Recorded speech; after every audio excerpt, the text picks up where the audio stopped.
Fox Sports. We are Baltimore. We are San Diego.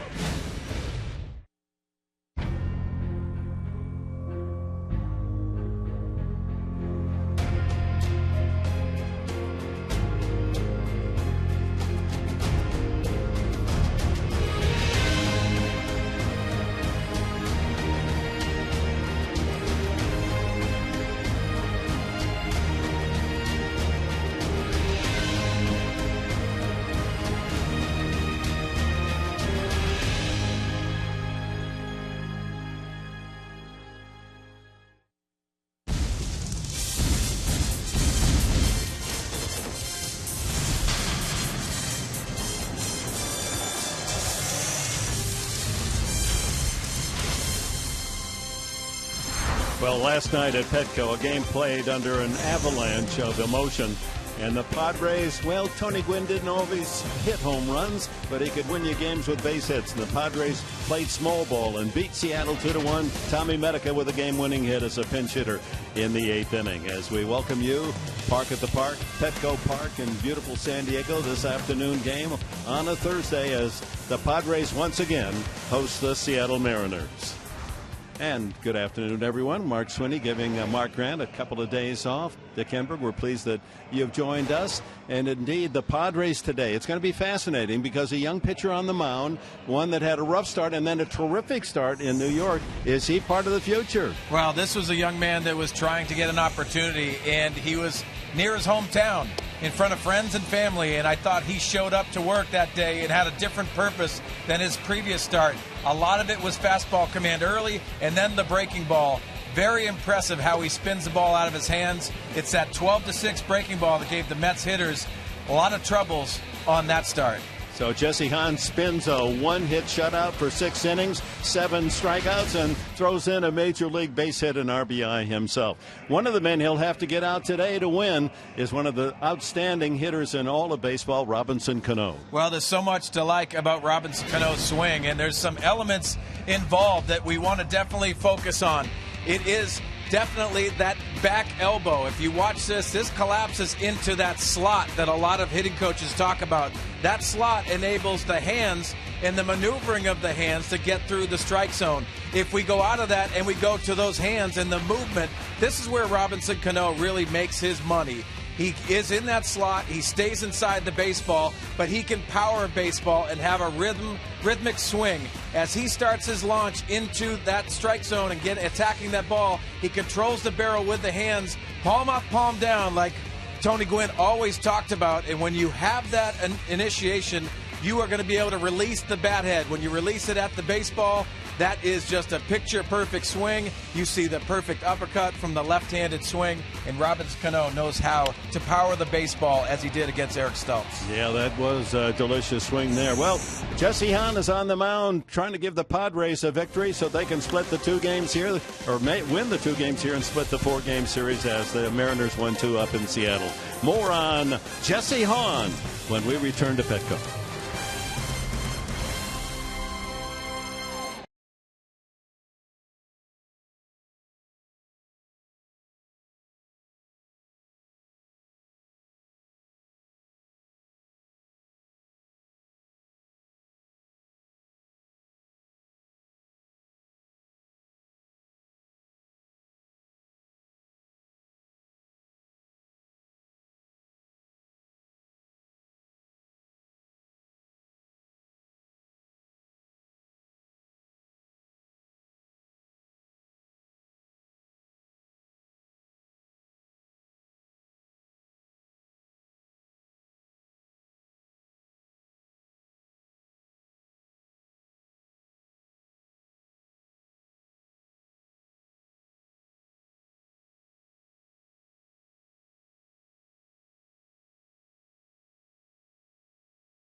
major league start, coming off his first major league win from that road trip in New York, and still student of the game. He watched Andrew Cashner last night, and here's what he learned from him. Throwing strikes and getting ahead. Cashner did a good job of that tonight, and he showed once you get ahead, you can bury them late, and they do have holes in their swings just like everyone else. So if I get ahead and throw strikes, I think I'll be all right. And that's your Geico quote of the game. Another matchup with the Mariners. Can the Padres win 2 in a row? We got first pitch from Petco Park coming up on Fox Sports San Diego.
Saluted number 19, Tony Gwynn. And it was as if the baseball gods would bow to Mr. Padres' immense talent. First hit of the game through Gwynn Avenue, the 5.5 hole. First RBI again, 5.5, where Tony lived. The Padres' winning hit, Tommy Medica, first time up in the 9th hole, 1 and 9, a stretch perhaps. And then Houston Street, perfect in relief with his 19th save in 19 attempts. Fans cheered. It was a continuing tribute to Tony. And now game 2 on the 19th of June.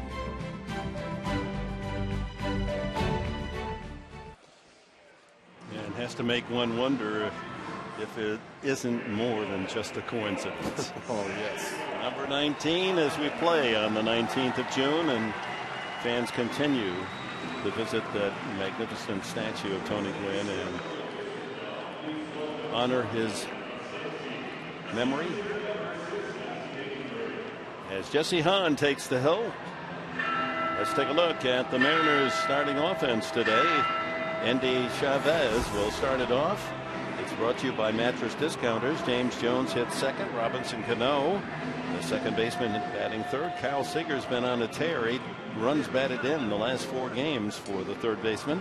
Then it's Logan Morrison. John Buck behind the plate will bat 6. Dustin Ackley in left, and Brad Miller, the shortstop.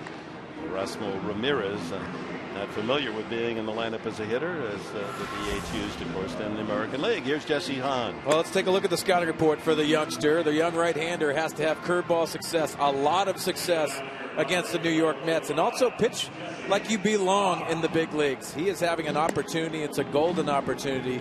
This young man is still cutting his teeth in the game, but has a fastball that definitely plays up at this level. Just to underline that, Mark Sweeney, drafted in the 6th round in 2010 by Tampa Bay, but had arm troubles at Virginia Tech, had Tommy John surgery the next year, so missed all of 2011. So he really has only pitched as a professional with a light schedule in 2012 and 2013 before the trade to the Padres, with a few games in the minor leagues for San Diego. A look at the San Diego defense behind him, brought to you by the Aramco Group. In left field, it'll be Seth Smith. Cameron Maben patrols center, and Will Venable in right. Headley and Cabrera. Amarista at second. Tommy Medica gets the start at first base, as you've already heard. Yonder Alonso on the disabled list with a sore wrist. And behind the plate, Yasmani Grandal for Jesse Hahn. Beautiful afternoon this Thursday as we take a look at the keys to the game, brought to you by your Honda dealers of San Diego County. Well, emotional game last night, as everyone had number 19 on our thoughts. So today, pick up where you left off last night. And Chicks digging the long balls against Ramirez, the starter for the Mariners. 9 home runs in 9 games. Day game, it likes to travel a little bit more here at Petco Park. Hahn gave up a couple of home runs himself in his debut here at Petco Park, and then rallied in New York with a brilliant performance. One hit shutout through 6 to grab his first major league win, and we're underway. Strike call to Andy Chavez, the right fielder. 73 beautiful degrees in our city.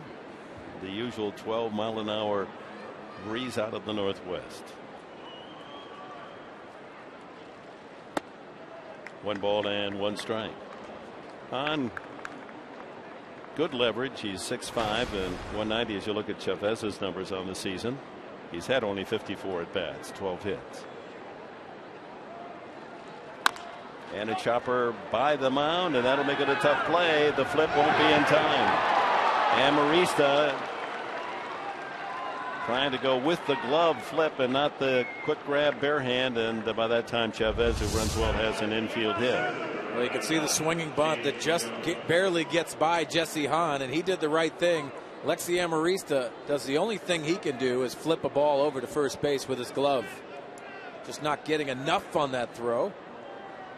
And the hustle of Chavez getting down the line.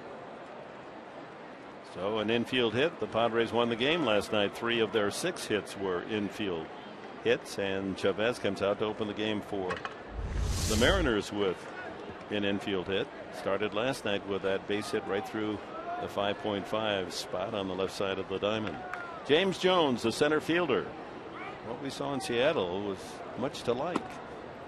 And we talked about him last night, and the comparisons which you always have with youngsters, and Juan Pierre comes up. I think the Mike Cameron Juan Pierre mix is what Lloyd McClendon loves. He loves his baseball IQ as well. Want to keep him off the bases. He runs very well, and he likes to bunt for a base hit. So Headley is in on the grass at third. Well, if you take a look at Jesse Hahn's motion, a lot of people like what they see in him because he can duplicate his delivery. Very simple mechanics, rides those legs over the rubber, and has that high release point that gives hitters a lot of problems, especially with that curveball off the fastball. Barrels the fastball in there at 92. I'd like to see him throw a few more changeups today. Talked to Darren Balsley about that.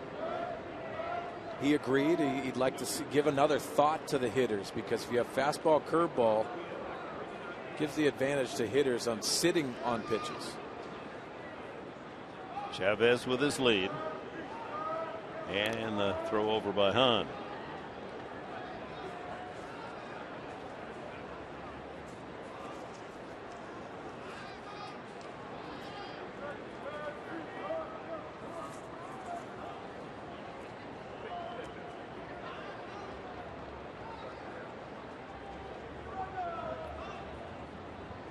Two and one. That caught the inside corner.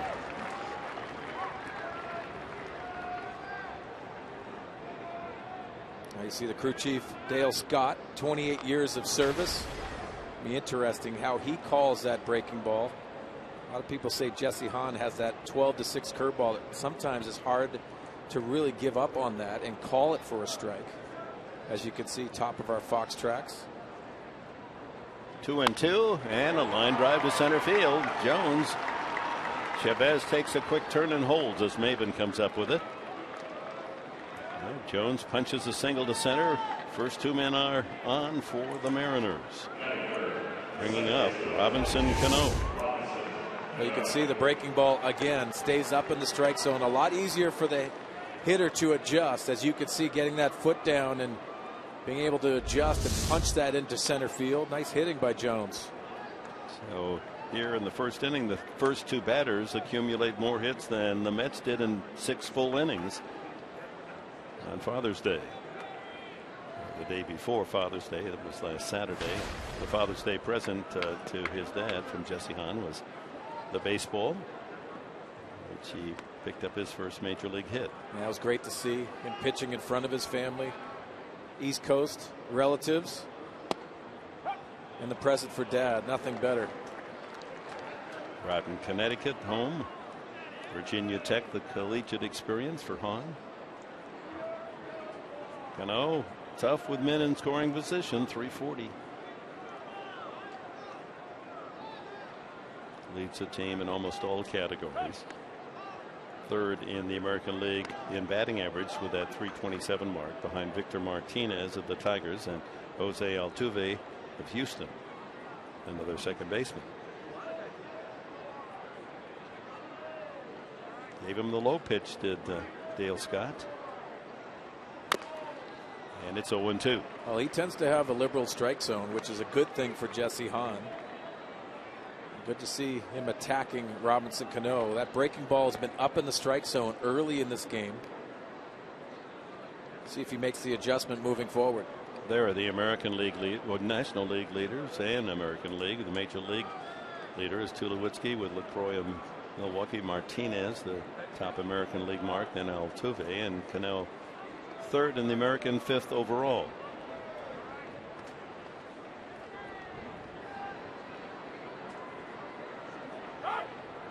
Time called by Cano. A lot of hitters don't like sitting in the batter's box for too long. That's the reason why they'll call time. Especially with a rhythm and timing hitter like Robinson Cano. He likes to just sit there and have that small rhythm with his body. Sitting there a little too long and the pitcher takes too long, they'll call timeout. Two good base runners, so Hahn needs to be alert. And misses inside. 1-2. I like that pitch from Jesse. Moving that ball, as you see, Robinson Cano is on the plate, but having that fastball command on that glove side, especially to left-handed hitters. You got to show that you'll pitch in there, not necessarily for strikes, but you're not worried about pitching in there when you get ahead. Cano, however, took a ball inside in Seattle and drove it deep for his home run. Hey, he chases the breaking ball, and there's one away.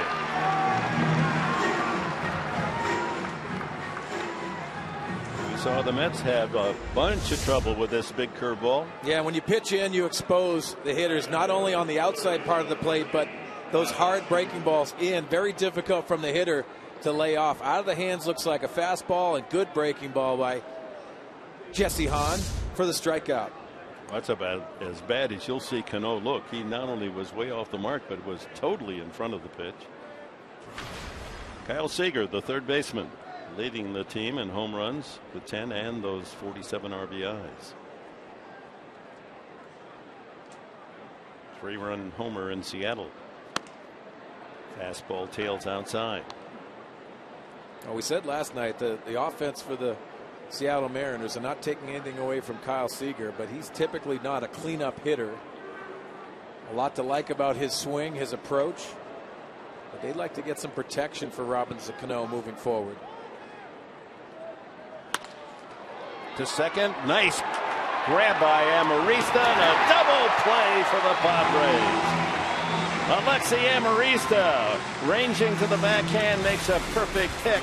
Flips to Cabrera. It's 4-6-3. Oh, you got to love the double play.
by Toyota.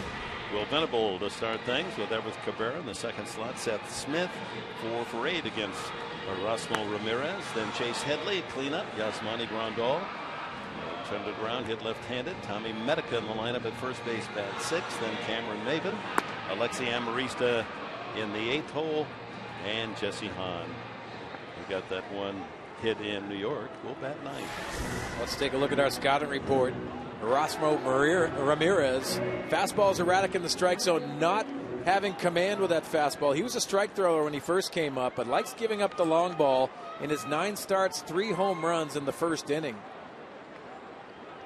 Yeah, let's see if the Padres can, on a day game, find the far reaches of Petco. Will Venable will start at 2:04. And takes a strike. 88. Fastball probably up to 90 for Ramirez.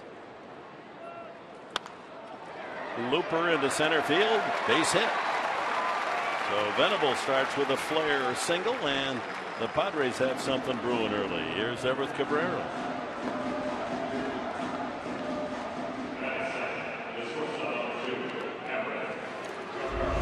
Let's take a look at the swing by Will Venable, staying in the strike zone and lengthening that ball off the end of the bat. That's the changeup off of the fastball, and Ramirez loves his changeup. That's in the scouting report.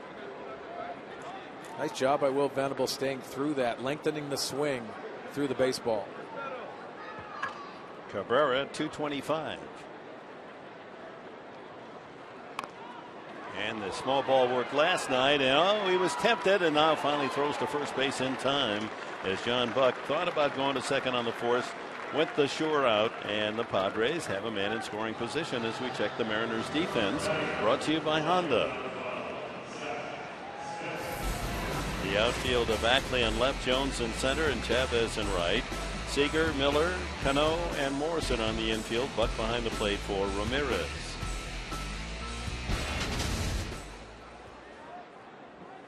I like what Bud Black is doing here. I do too.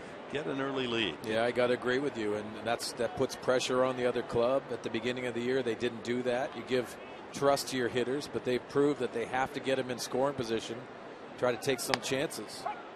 And you set the table for your best hitter, Seth Smith, hitting .286. 11 runs allowed in the first inning, 9 starts. Lloyd McClendon's going to have a short leash with Ramirez. He's had some short starts. Last time out, 4 2/3. And the reason for it, he's been erratic with his command. When he first came up, he almost threw too many strikes, which means the major league hitters are going to take advantage of that. And it's a comfortable strike because he's not tall in stature. He doesn't have that high delivery that you'll see from a Tyson Ross or an Andrew Kashner. Or even Hahn today. And it's that flat pitch that's very comfortable for the hitters. Smith just missed that. A high pop-up. Third baseman Seager right on the foul line. Fair ball, it's called. 2 away. There's Lloyd McClendon. His last 3. Let's see, 5 runs in a rough outing at Atlanta. Then he went 4 hits, but no runs scored, and then 3 hits and no run scores. They're giving up hits, but no runs the last 2 outings. Yeah, I was trying to circle that. You can see the Ks to strikeouts. That is alarming because not throwing strikes and walking hitters with this type of stuff that really doesn't have that plus velocity or even a strikeout pitch. Chase Headley steps in, the cleanup hitter. He, like Venable, starting today at 2:04. Big hole up the middle. Cano playing in shallow right, 2-0. I look back last year just for fun at June 19th of the season a year ago. Headley had 6 home runs, 6 so far this year, and he had 22 RBIs, almost identical numbers for Headley. And then second half of the season really got the hot bat going. Let's hope that'll be the case again here this year. I think we all hope that too. And yes, the average is way down, and you see last season 224. That's a big difference, but the run total's not huge, but he has to pick it up in the middle of the order. You rely on those players to drive runs in, and Bud Black knows the continuity of an offense comes from the middle of your lineup. And here's a good example. 2 outs, a man at second, a chance to give the Padres a 1-0 lead. 2-1 the count. Takes a strike. It didn't look like one on our Fox tracks, but looks as if Dale Scott's going to be a generous umpire today. Nissan Fox tracks just off the plate. Now the strike zone is wider now, and Headley has to respect that. Pull just foul. Well, that does come into play, Dick, when you talk about Dale Scott, the home plate umpire, and you watch the game from the dugout. You see those borderline strikes. Maybe some hitters or the catcher will look back and talk to him. Well, those are questionable calls, but that tells you, as an offensive guy, I have to be aggressive early in the count. I don't want to get behind, and I can't take my chances of having him call a pitch off the plate. Fouled. Second deck to the left. Interesting alignment here. Cano isn't just playing in the middle of first and second, out and right. Look, he's way over toward the line, and the shortstop's still on the shortstop side, so there's a huge gap, the right center field area, if you were grounding a ball in that direction. Well, you can see the different shifts in baseball, and a lot of them are loading up on one side. But he hits it right to Cano, so the shift is perfect. Cano throws out Headley, and the Padres' chance goes awry in the first. Neither team able to score with the man at second base in the first inning.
Last night in Los Angeles, Clayton Kershaw, final out of the game.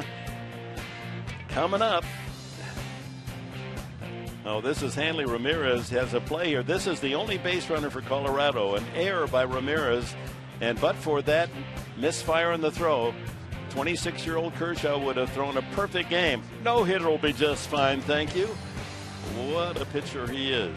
Yeah, what a great moment for the Dodger organization, Clayton Kershaw, and also A.J. Ellis, the catcher, best friends in the game of baseball. An incredible moment. Their second no-hitter of the year. Josh Beckett also had a no-hitter in Philadelphia. And we will see Beckett on Saturday night. Kershaw will miss our series that begins with the Dodgers tomorrow night. Logan Morrison scoring at hitting 156. You try to bunch your way on. Well, yeah, I know you're all looking forward to the series with the Dodgers, and here are the matchups. You may be buying your tickets based on the pitchers you'll see. Dan Herron, 7-4, goes against Ian Kennedy on Friday night. Saturday night, a 7 o'clock game. It'll be Beckett against Tyson Ross. Ground ball sharply through the shift. Padres had 3 men there, but he hit it so hard, Morrison, he was able to drive it past Medica And to the glove side of Amarista. Third hit for the Mariners. Well, you could see Jesse Hahn elevating the baseball. And Logan Morrison taking advantage of that shift and driving this ball through the hole. The ball was smoked. That brings up catcher John Buck. So completing the matchups, Ross against Beckett on Saturday night and 1 o'clock game Sunday. Eric Stoltz draws Hyunjin Ryu, who was 8-3. I don't know if you've noticed, fans, but the Giants eating up the competition through April and May, and here in June, suddenly their life has become real. They've lost 8 of 10, and look who's winning. The Dodgers. They've won 7 of 10, and what was a big lead has now been reduced to only 4 games. The Giants over the Dodgers. Well, maintaining those hot streaks sometimes is very difficult. If we take a look at the NL West and the standings coming into that pack, and it's going to go down to the end of the year, which I think is going to be a great race. And Giants will be rooting for the Padres against the Dodgers this weekend. And then we go up to San Francisco for 3 early next week. Buck takes a strike. 1-2. What a way to enjoy a midweek afternoon. This is perfect. Oh my. Infield turned a double play to help Holland in the first inning. They're set for 2 here. He went around, said Scott. Scott saying, aren't you going to check with the first base umpire? Buck says, I thought that was a good check swing. It's a second strikeout for Hahn. Time for the Sequan Casino Daycation stat of the game. This is interleague, so there's only a handful of games, but you can see most strikeouts by pitchers. The Padres very successful. Yankees best of all.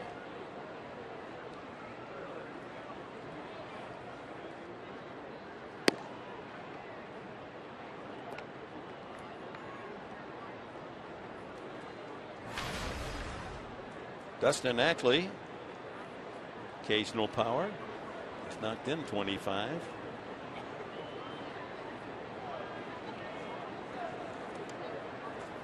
He went around. Well, you can see the movement on Jesse Hahn's fastball. The hitters will indicate the type of stuff that you have, and with that movement on the fastball, Dustin Ackley taking an awkward swing on a fastball count.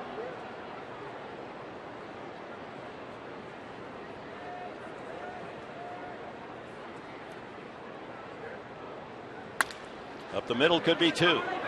Cabrera, Amarista to first. Not in time. Oh, that was close. They just missed the double play as Ackley, good speed, able to leg it out. Safe on the fielder's choice. That'll give us a chance to go down to Chris Button. Chris? Yeah, transaction made today. Yonder Alonso goes down to the 15-day disabled list with tendonitis in his right wrist. Now, the good news is that the Padres hand specialist believes that it won't keep him out for long. But meanwhile, Jake Gobert, his contract was selected from El Paso. Now, he came to the Padres in the trade with the Oakland Athletics that sent Kyle Blanks over to Oakland. This is actually Gobert's first time in the big leagues, and in the clubhouse today, he was all smiles.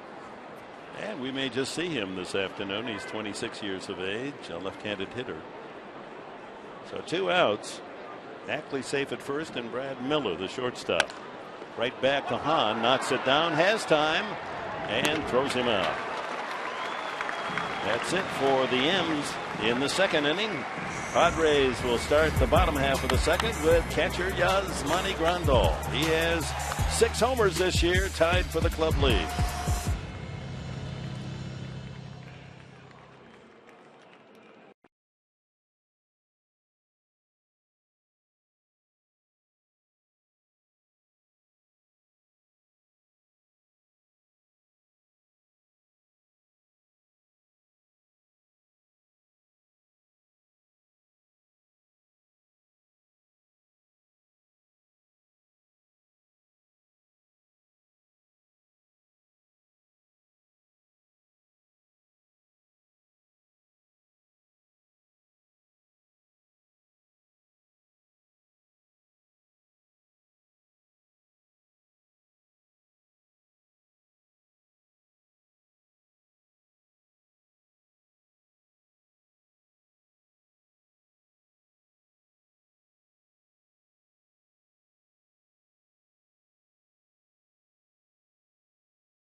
Tommy Medica, pinch hitter. Well, we saw in our Fox Vision Robinson Cano keeping Everett Cabrera close. He hesitates, and then Hoffman winds it up and scores. What a beautiful run by Everett Cabrera, turning on the speed. A big run. But reading that play was very difficult. Glenn Hoffman sending him in a big situation. Runs are at a premium. Big win by the Pods last night. Glenn Hoffman's role is so under-publicized, isn't it? Well, and I think he likes it that way, but very aggressive third base coach, and that's a compliment, because you understand that you don't want anyone thrown out at the plate. But you got to be aggressive in situations, and last night I thought that was a perfect chance. Yasmani Grandal works the count 2-0 in his favor to start the second inning. And it's continuing to sport their Tony Gwynn number 19 jerseys. It's off the mask of catcher Buck. Yeah, Dick, if we go back to that play, you can see Glenn Hoffman giving Everett Cabrera an early indication of winding it up. Those third base coaches will move down the line and read that play in center field. And a lot of it has to do with how they're fielding the ball, where they're at, and being aggressive in the right situations. And knowing the strength of the outfielder arm. Exactly. And Jones does not have a strong arm in center. That's hard these days because you don't have infield, outfield that you typically would have early days, and being able to judge their arms and how accurate they are. Got to rely on scouting reports. 3-1. Grandal pulls it foul. Way out in front. Another good play made by one of our Padre ball ladies. She's fielding percentage. I looked it up. She's at 1,000% this year. Yeah, great to the glove side. She can move to her right. She can play the carom. A lot to like about our ball lady. Ball 4, and you got to like the leadoff walk if you're a Padre fan. Grandal's aboard for Tommy Medica.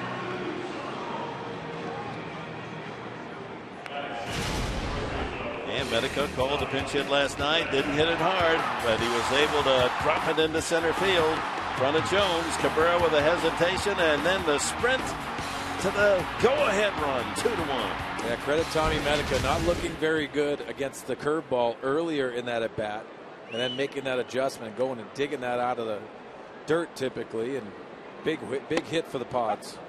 First pitch is a strike at 90 miles an hour. He's going to get more playing time with Yonder Alonso on the disabled list. He should get a base of at bats and hopefully gets into that groove that we saw in spring training and early in the season.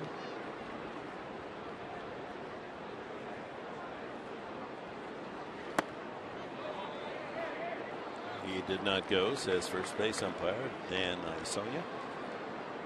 And Medica will get most of the work at first base. Occasionally the Padres will put Grandal there. Well, Jake Gobert, the new addition to the Padres, might get some at bats. Bud Black talked about him possibly getting a start over the weekend against the Dodgers. Inside, 2-1. You can see Ramirez, he is struggling with command and walking that first hitter.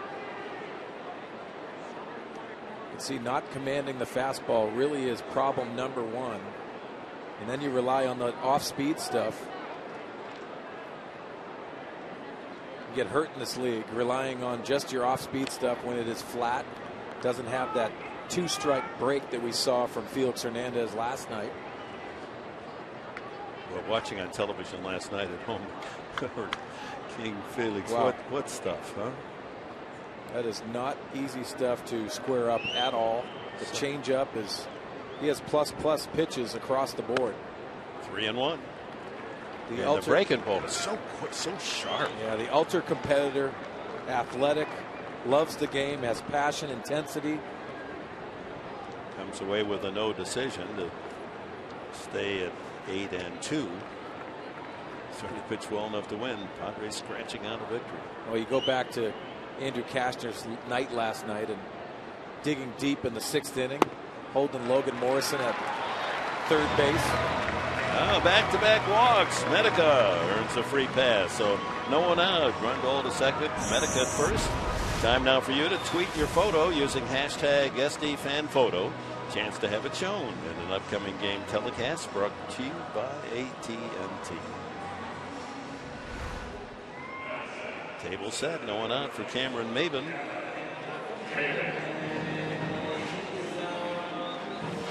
Don't ever forget, he's just young now, but the next generation that will follow her will know about Tony Gwynn. Well, that's part of our job. It's part of everyone in this community to keep his spirit alive. You know, Tony didn't like us talking about him around Tony and his exploits, but I tell you now, I'm nonstop. I'm going to tell stories about what Tony meant to everybody around baseball. That will live as well at San Diego State. Aztec friends. One strike to Maben.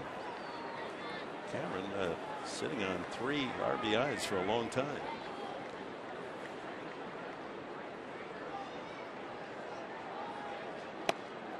Couldn't pull the trigger.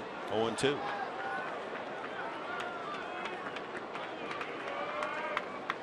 So in case you missed last night, I know the audience was up. One of the best TV audiences ever on Fox Sports San Diego, understandably wanting to participate in the ceremonies even from our homes. 1-2. But the Padres will wear the diamond with the 19 on over the heart of the uniforms the rest of the year, just as they'll have the JC star on the other sleeve.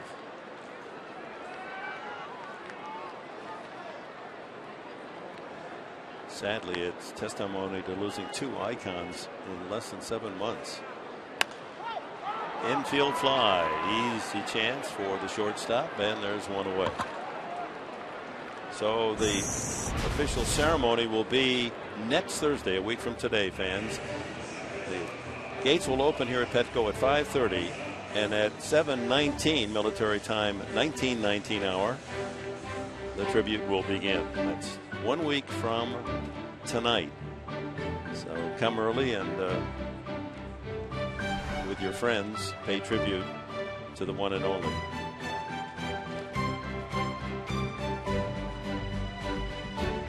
So touching when you read the little notes out at the base of the statue. Amarista fouls it away. Now the inevitability of death, and especially when fighting such a terrible disease, and you know, we're extraordinarily sad for the family and for ourselves. Yes. We didn't want him to go, but the last few months of his life were not pleasant. They were awful, and he was in great pain. And for Tony, now he truly is resting in peace. But we're the ones left hurting. Yeah, and we are hurting. There's a lot of people hurting, but I tell you what, you know, just the thought of Tony and so many of his memories, and also Jerry Coleman, they're together now, and I know they're having conversations, and it's what puts a smile on your face, because that's what they did at the field. They did it in the broadcast booth here. Yeah. We're going to miss them both, and they meant a lot to all of us. That they touched our lives. But they're having fun up there. They're having some laughs, joking around. Up high 1-2. I can just imagine Jerry trying to tell Tony something about hitting, and then that cackle would come out from Tony as if you know anything about hitting. Yeah, that was an infectious laugh that everyone wanted to hear. It was easy. It was. 1-2. High fly ball, right center, routine. Jones is there, tagging, but it's all a bluff. And back to second goes Grandal. 2 away.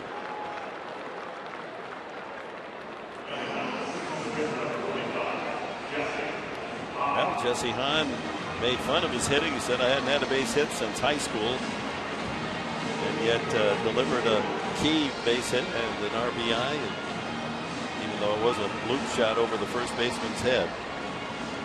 Well, catcher John Buck for the Mariners had a meeting after the second walk of the inning.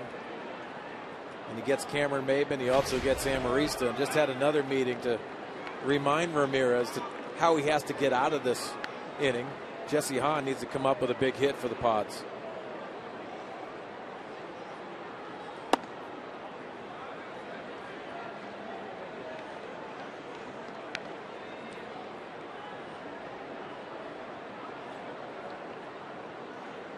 .24-year-old Ramirez, Only 5'11". Pretty good swing late, but not a bad cut. Well, here is that booming line drive down the right field line. That's what it'll be by the time he has grandkids on his lap. And he dumps it into right field. And it knocks in a run. Maven scored on the play. Well, by the time he tells his grandkids, that's a line drive to left. You bet. Yeah, off the wall.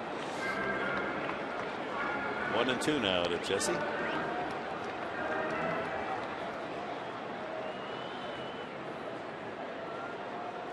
We talk about every seat's a good seat at Petco Park. I mean, there's a different angle. This gentleman is enjoying it from the left field corner. He got him. First strikeout for Ramirez. The Padres for the second inning get a man in scoring position. Can't bring him home. No score after 2.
And time for our Southwest Airlines Military Spotlight. The officers appointed over me. According to the regulation. According to the regulation. And the uniform code.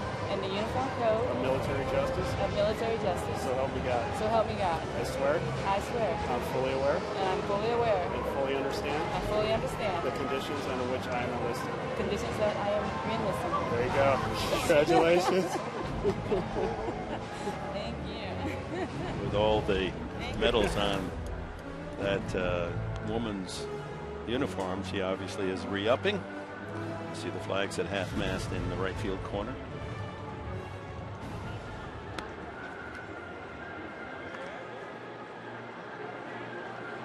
I'm so pleased, so very pleased that Tony Gwynn loved the statue, because often, you know, I don't think Stan Musial loved his statue at Busch Stadium. It seemed like it was a ridiculous It's a piece of art. This is Tony. It's perfection. You know, all the way down to the details of his sliding pad in his left back pocket. And the hitting form, the hands he talked about. We all have images of him and what he looks like from that picture from the side, and saw a lot of line drives off of that swing right there. The pitcher, Ramirez, with a high chopper, a fair ball, and Hahn takes care of business. One away here in the third.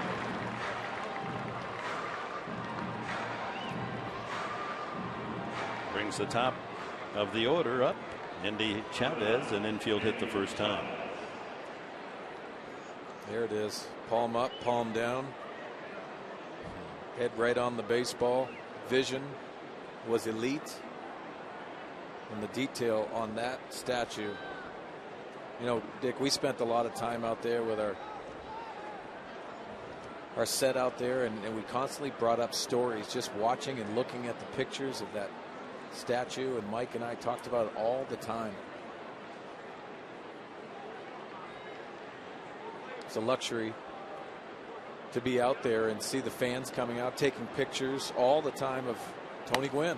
You know, it sounds commercial, and I don't mean that, obviously, in any manner or form. But it is such a beautiful piece of art, and it represents such a beautiful man that it's almost a tourist spot for people coming to San Diego. Chavez hits it to left field. Easy chance there for Smith. That there's so many wonderful things in our city, and especially during the summer with millions of tourists visiting here. You know, if you have somebody that's coming to town that's a baseball fan, you know, it's worth seeing that statue. Yes, it is. It's a great shot there with the flag, American flag, and the flag for Tony that they've added to the San Diego banner. So 2 outs here in the third. James Jones dropped a single into center field his first time.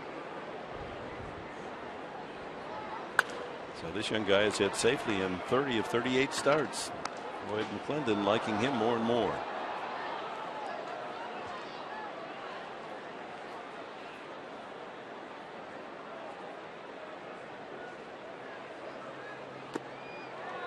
There's the good breaking ball. You can see that curveball that starts as a strike that gets down in the strike zone is going to be the advantage and the tough spot for hitters to adjust, especially if you haven't seen Jesse Hahn. A lot of these hitters have not faced him, not even in the minor leagues. That's a good waste pitch upstairs. Base is empty here in the third. 2 out.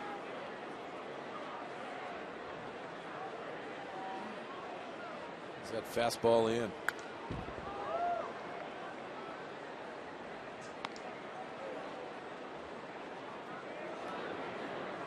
Robinson Cano on deck.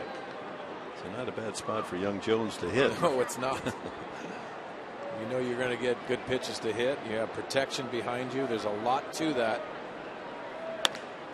He reaches out and pulls a nice ground ball to Amarista. A 1-2-3 inning for Jesse Hahn. Middle of the third. Will Venable has a Padre hit already this afternoon. He leads off the home half of the third inning.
Venable on the Southwest Airlines spray chart.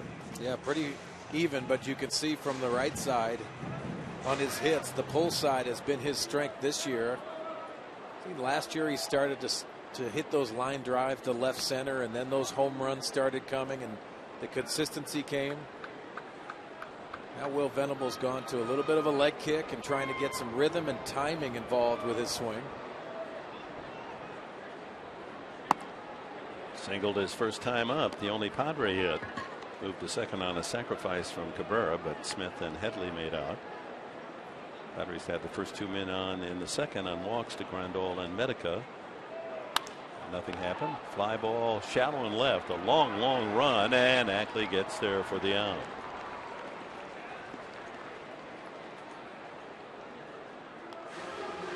Let's take a look at how Ramirez attacks Will Venable. The fastball away, almost a pitch out, gets away from him, and then the fastball down, middle away, and that's that pull swing that you hit a lazy fly ball to left field, not letting that ball travel enough on that outside pitch. Cabrera sacrificed the first time, takes strike one.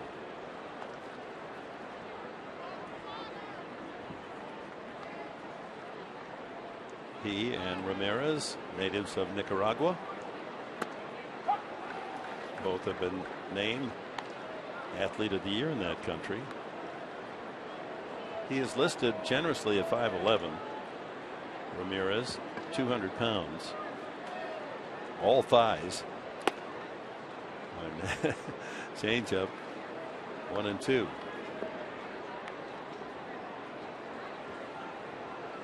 Yeah, that 5'11" could be a little iffy. I was 6'5" once. You knew that, right? And I jumped center with Chamberlain too. First baseman with his easy shot, but he'll flip it to pitcher Ramirez for the 3-1 out. 2 gone now in the third. He does have good sized thighs, doesn't he? Well, that's what you like about a pitcher that has that lower half, and it's either tall and lanky, or if you have that lower half that you can ride those legs and protect that arm. Seth Smith is the hitter. 4 for 8 against Ramirez in earlier meetings. Seth was in Oakland. Shift on, and Cano, playing shallow right, has to come to the infield grass to throw out Smith. A quick, easy inning for Ramirez. Padres go in order for the first time. 3 in the books, no score.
And welcome back.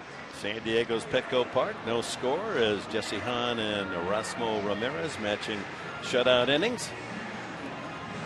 Let's go to Robinson Cano. Take a look again at his swing. Well, Dick, we talked about in our open about some of the elements of Robinson Cano. Well, the one on the left is the home run, and The one on the right, you can see head down on the baseball and a perfect path, palm up, palm down, that Tony Gwynn always talked about. We see that statue of the perfect swing by Tony Gwynn, and rhythm and timing. As you can see, palm up, palm down for Tony. Always talked about that hitting position, that strong position. Ball not hit well, but right through the middle of the diamond, and Cano has the leadoff single here in the 4th inning. They gave him the gap, and he took it. 4th hit off Hahn.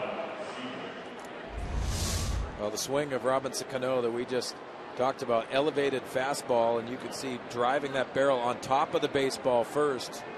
It's a top half. You can see when he puts his foot down, that head stays right down on the baseball, and that power swing on top.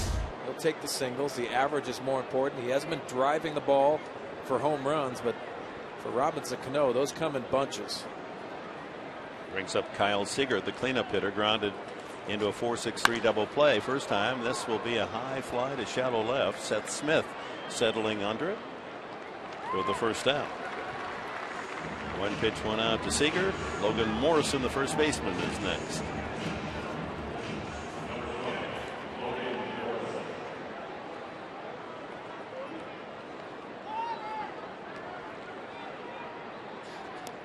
Jesse Hahn has been impressive so far, especially that double play in the first inning as we see the shift.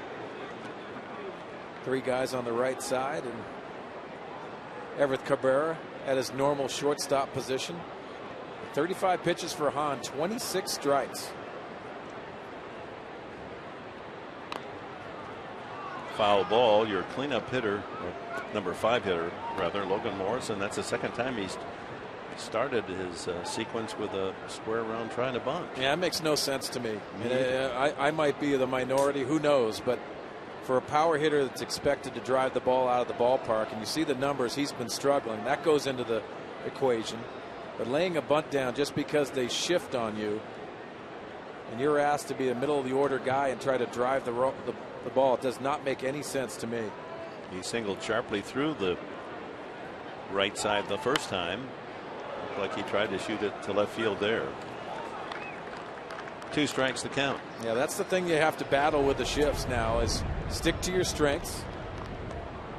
You've seen it all around baseball. It's one of those things that every team is adopting it because of the sabermetrics and the statistics with the ground balls especially. It's really exploded as part of the strategy this year, hasn't it? Yeah, it really has. And you know, whether you like it or not, it's going to be in baseball.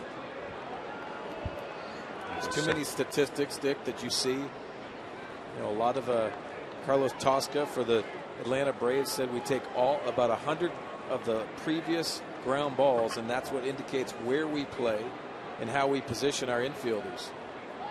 The choice is really putting the third baseman on the second base side or having the shortstop over on the other side. Some feel to keep the shortstop where he belongs. He's got better range and he's used to playing there. And the negative to that is you got a third baseman trying to turn a double play. Yeah, there's a lot of elements that make it very difficult, and I don't think any guys are going to take some ground balls from short right field either. I haven't seen it yet.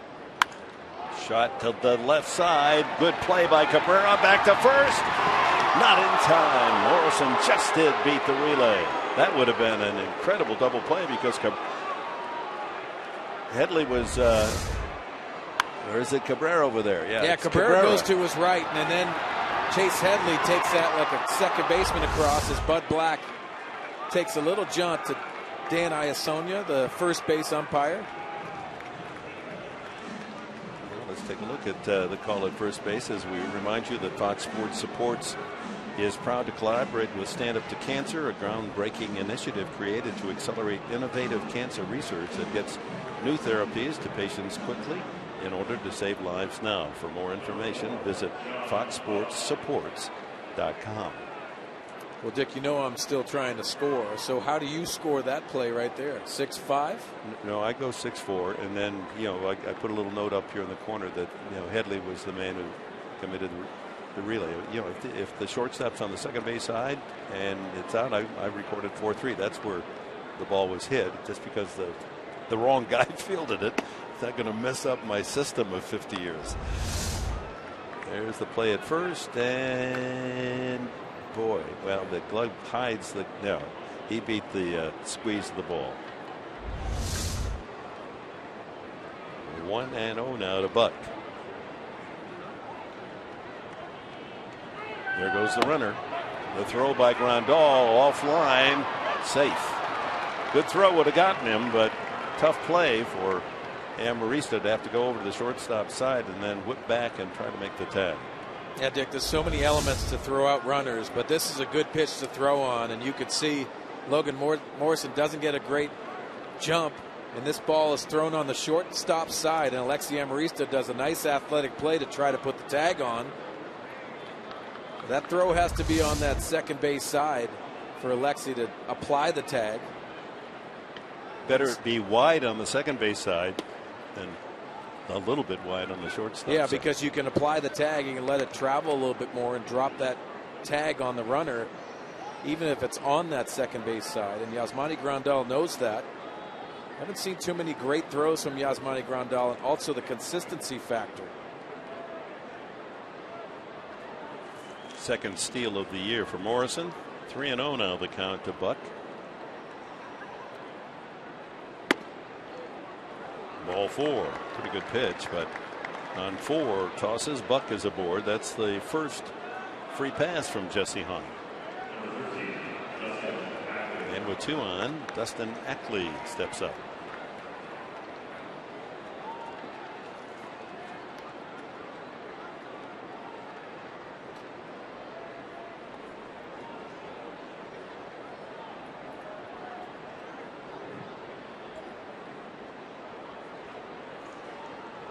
Ackley safe on a fielder's choice, grounded to short first time up.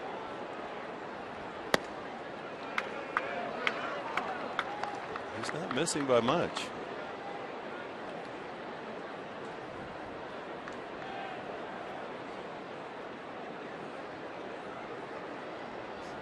Two on, 2 out here in the 4th. No score.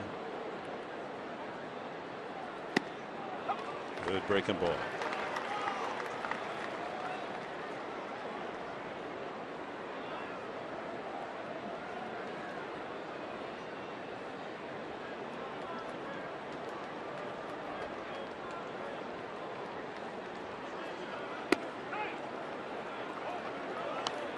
Two and 1. Pretty good pitch. Man, all of a sudden Scott is squeezing. Yeah, you hear Bud Black barking from the bench, and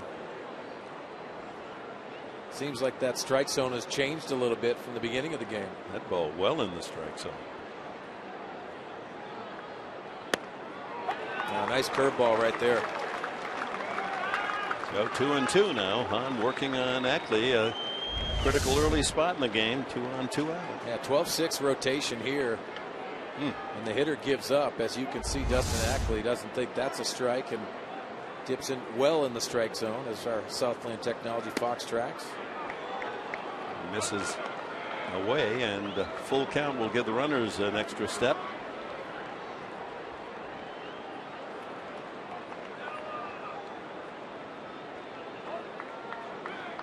Ackley, a star at North Carolina, University of North Carolina, as was Kyle Seager, teammates. Runners go. Swung on and missed. Strike 3. Hahn comes up with a big strikeout pitch and leaves 2 Mariners stranded. Middle of the 4th here at Petco.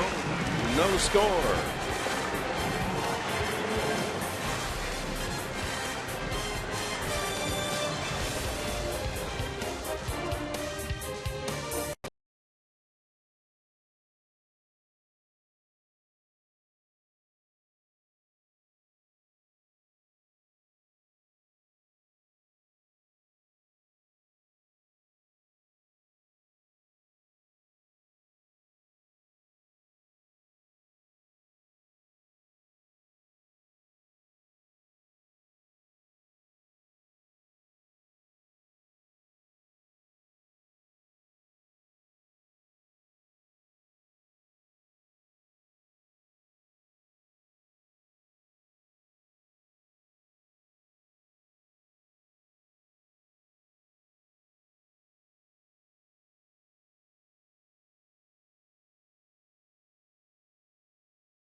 Padres Baseball by Aramco Group. Purchase, refinance, reverse. Visit us at aramco.biz. By Petco, the power of together. By your San Diego Lexus dealer.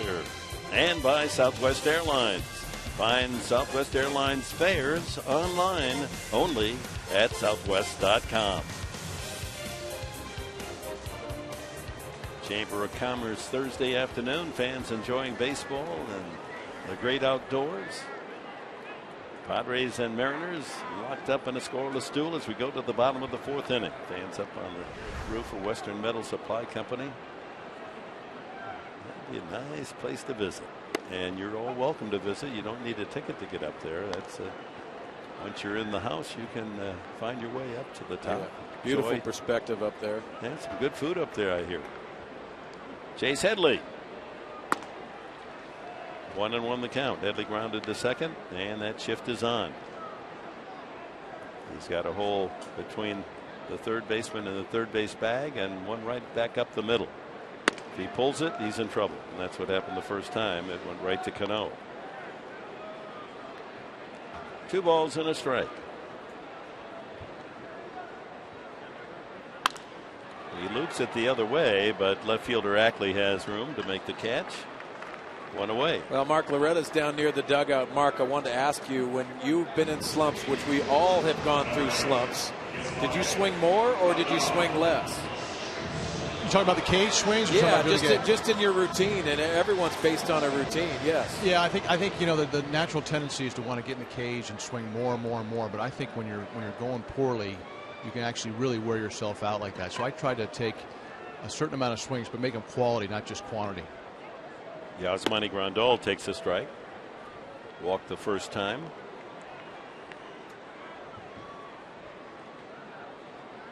So we call up young Jake Gobert, the outfielder, to take Yonder Alonso's spot on the roster. And Mark Loretta has company now. They're both from that baseball powerhouse university up there in Evanston, Illinois, Northwestern. Yeah. Almost like Central Michigan did. Yeah, we're waiting for that, aren't we? So this team would be so rounded, especially maybe even slipping a Maine Black Bear and get in there. But that's going to lower the academic standards. I don't know about that, Swains. Yeah, I like the fact that Gobert comes in, raises the team GPA. It sure does. Fouled back by Grandal. And Mark, what have you heard of Jake Gobert? You know, we got him from Oakland A's, but what have you heard about the hitter? Yeah, you know, talking to my college coach, who's still the coach at Northwestern, he just loves Jake Gobert. Just a ball player, a guy who makes great contact, has a little bit of power, is very versatile, can play the outfield, can play the infield. Really good baseball player. So looking forward to seeing him do his thing here. Grandal goes after the high limb and strikes out. That's the second for Ramirez, and brings up Medica. He walked the first time around. He's also got a good face, like they say in the scouting business. Good face, doesn't he? He does. Yeah. There's his minor league numbers. Slugging percentage of .445, folks. That'll hit you some home runs. He's available today. Not hit that well, and Ackley comes in to make the catch. And since the opening first inning single by Venable, Ramirez has owned the shop.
over the weekend. Then they go to San Francisco Monday, Tuesday, Wednesday. So the next open day is next Thursday.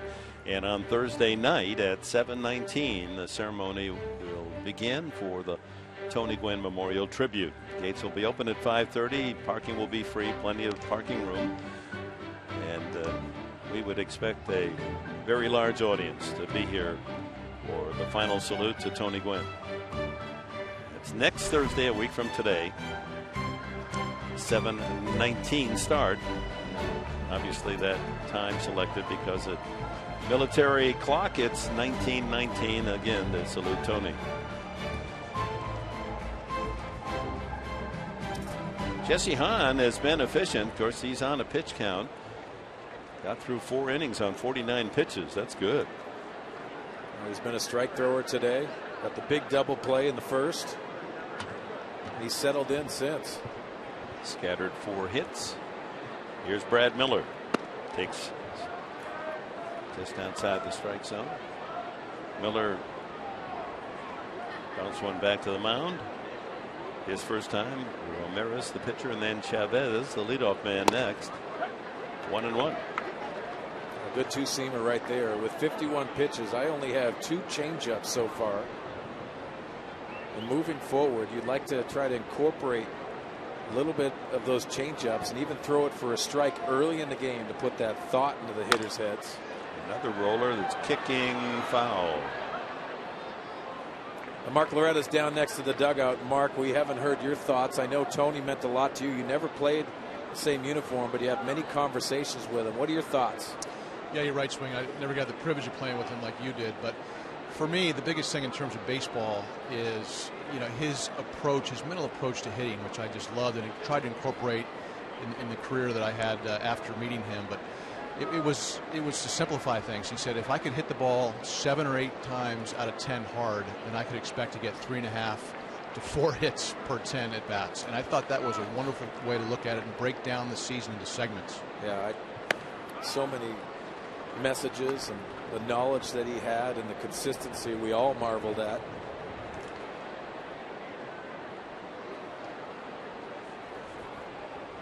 Two balls and 2 strikes. And the count runs out.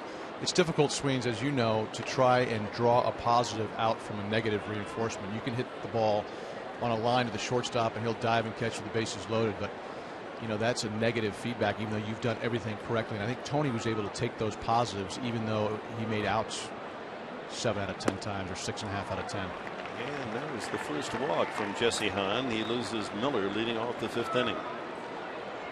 It's such a great point that Mark makes in analyzing your at-bats and being able to break those down, when to be hard on yourself, when to pull back and understand you trying to execute, as we see the All-Star game July 15th on Fox.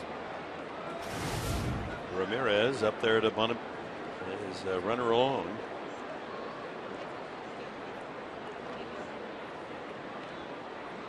And Tony's going to be missed at Cooperstown.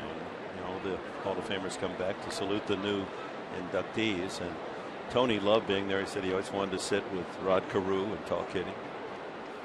Yeah, Dick, it's such a interesting point as we see Ramirez squaring to bunt.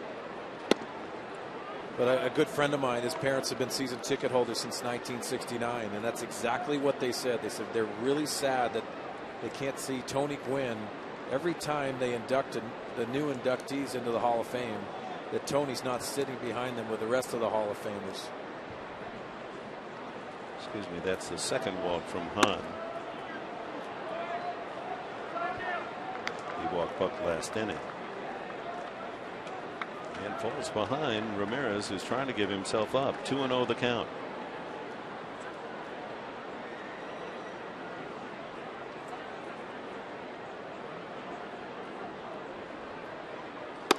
That's a strike. Well, we noted the coincidences last night with 19 and Houston Street. 19th save. The first 2 hits, first hit and the first RBI were hit through the 5.5 hole that made famous by Tony Gwynn. Loved to shoot balls to that opposite field. Playing on the 19th today. And Tony made his major league debut. on this date, 7/19. Wow.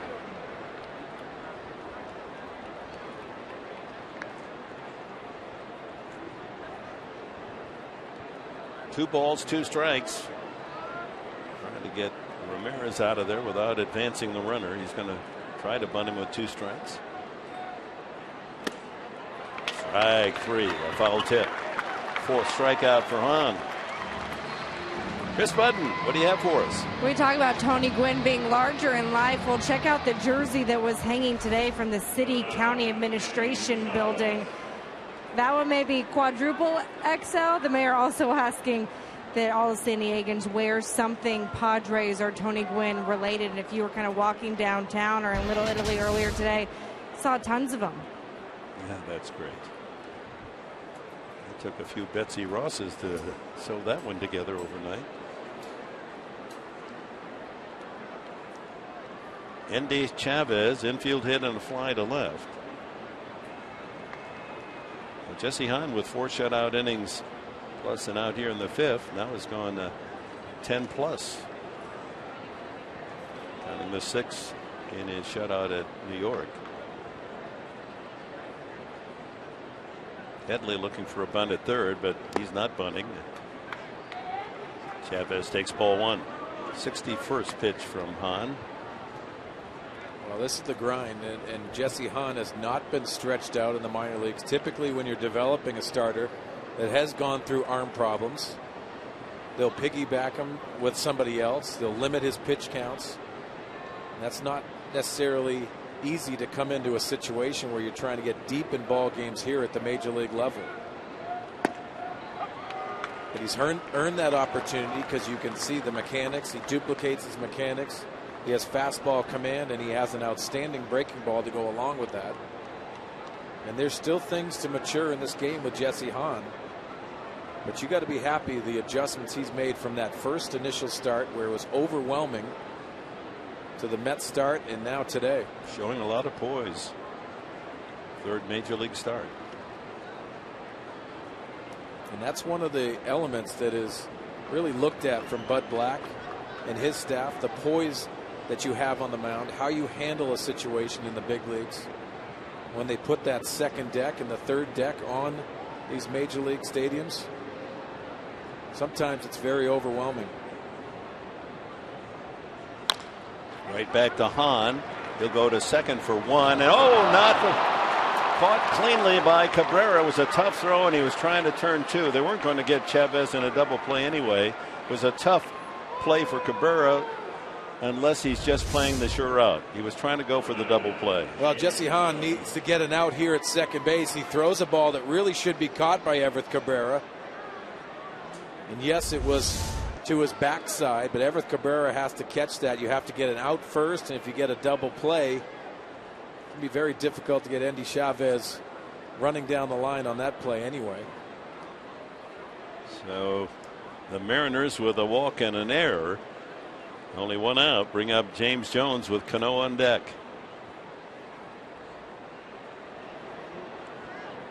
Those 4-out innings often come back to bite you. Well, Mark Loretta down there, you've been in the middle of the infield plenty of times. What did you see down there?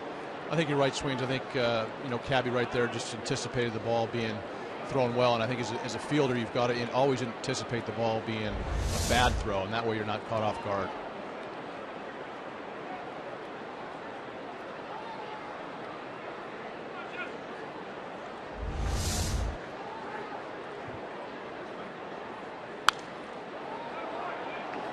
One and 1 on Jones, wearing number 99. Unusual. Carry that number on your back. Yeah, for this small sample size that we've seen of James Jones and number 99 there, looks like he likes that ball out over the plate to extend his hands. Almost slap that ball, but he has power in the bat as well. I agree with you, Swings. I think for me, he looks a little bit like a taller version of Juan Pierre or Mickey Rivers, maybe with a little bit of pop. He's kind of a throwback. Yeah, I like that, Mark, too. I said a little bit of Mike Cameron in him as well. Obviously, right-handed hitter for Cameron, but very athletic body and a good size. Jackrabbit speed And the curveball bends in there, 2-2. He even facially looks a little like Mickey Rivers. Well, that's that Northwestern. You know, he knows analysis. Huh? He knows everything down there. Well, yeah, I'm an expert in Long Island University baseball. In case you're wondering.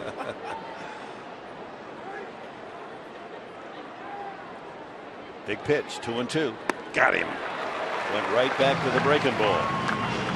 5 strikeouts for Hahn, but he's earned now the chance to meet the number 3 hitter in the American League, Robinson Cano, with 2 on and 2 out. Well, James Jones exposes that breaking ball, and looks like he elevated it early in the first inning, and Jones made that adjustment down in the strike zone. Very difficult to adjust to from that 12-6 breaking ball. Nice curveball. And here's where the error puts the pressure on. The inning should be over, and Cano would lead off the next inning. Instead, the inning continues on the 4th out. 2 on, 2 out to Cano. Singled up the middle his last time.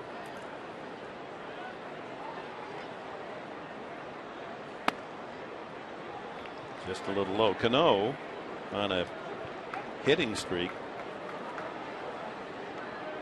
Games on the road.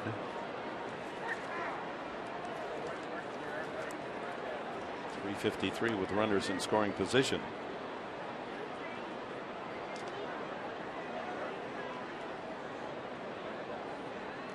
He's hit safely now. There's another one. You knew it was going to happen, didn't you?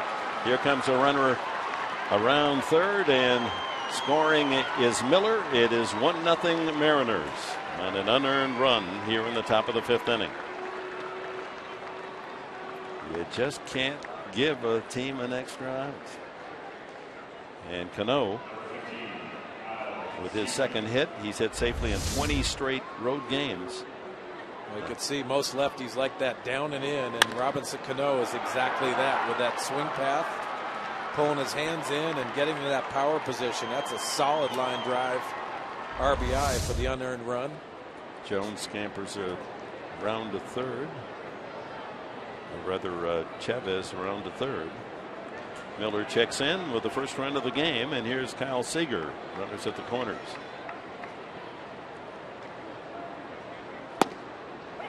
Strike 1. Seager grounded into a 4-6-3 double play and fly to left field.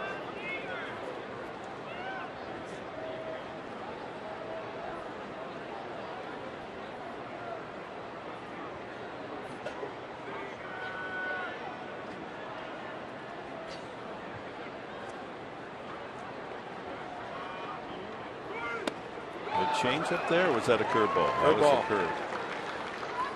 That's a 12-6 curveball. They're really spinning it out of his hands. That's in the back of the mind of the hitters. Jesse Hahn understands it's in his back pocket to go at any time. Let's see if he makes an adjustment off that, throws it as a strike, and gets out of the strike zone. Trust your catcher. Good location. I could see Yasmani Grandal tapping his glove and asking for that down in the strike zone.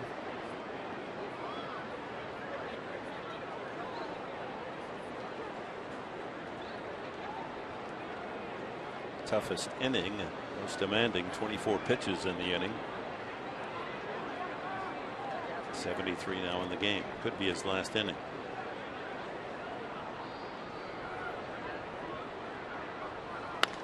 Pulled foul. Too hot to handle. No error charged. We talked about the 2-pitch mix that Jesse Hahn likes to throw, and that's the difficult part when you get around that order the third time around. That's when you see major league hitters make those adjustments and start sitting on pitches that they've already had with a sequence previous in the game, and also seeing it out of the hands of Jesse.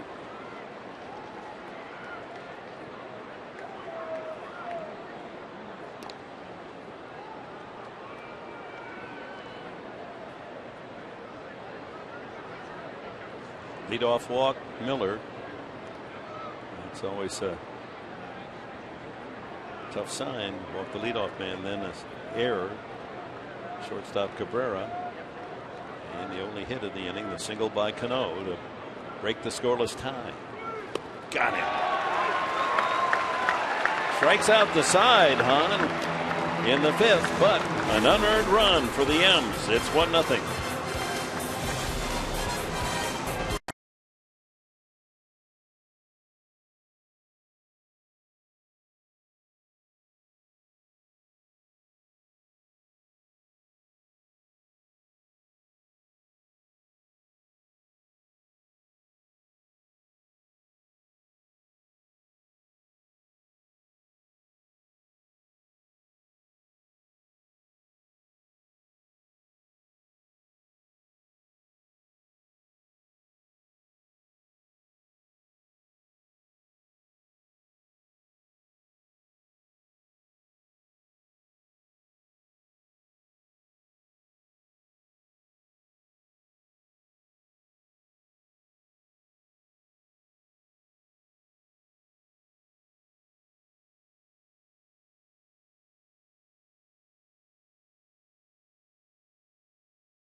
Now trailing 1-0, unearned run for the M's.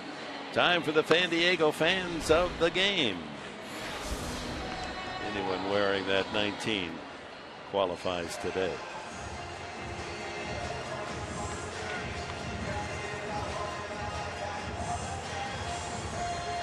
Thank you for your support. Now let's rally around and try to get the Padres going. They have only one hit off Erasmo Ramirez, and that was back in the 1st inning. First man he faced. Venable dumped a single to center. Maben popped up with runners at 1st and 2nd in the 2nd. Those were Grandal and Medicon walks. Those are the 3 base runners.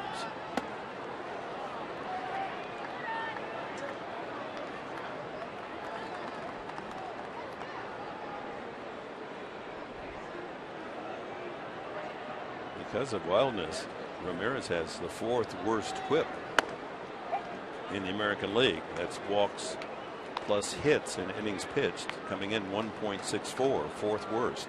Well, Dick, it's time to turn up the dial for the Padres. If you're watching this game and you're watching the approaches, Ramirez 1-4 with a 5.27 ERA coming into this game. .284 batting average against, 9 home runs in 42 2/3 innings. It looked bright for the Padres. Soft ground ball up the middle. Maben's got a chance and beats it out.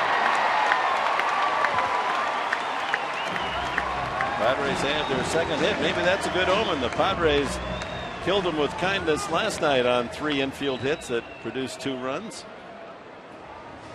Maben aboard, a good base runner. Well, this pitch by Ramirez, the slider, gets off the end of the bat by Cameron Maben. That's to his benefit. And you see him put his head down. Those long strides, takes a peek, and safe by Cameron Maben. That swing, those hands driving and hitting off the end of the bat. Cameron with 2 stolen bases this year. Amarista fly to center his first time.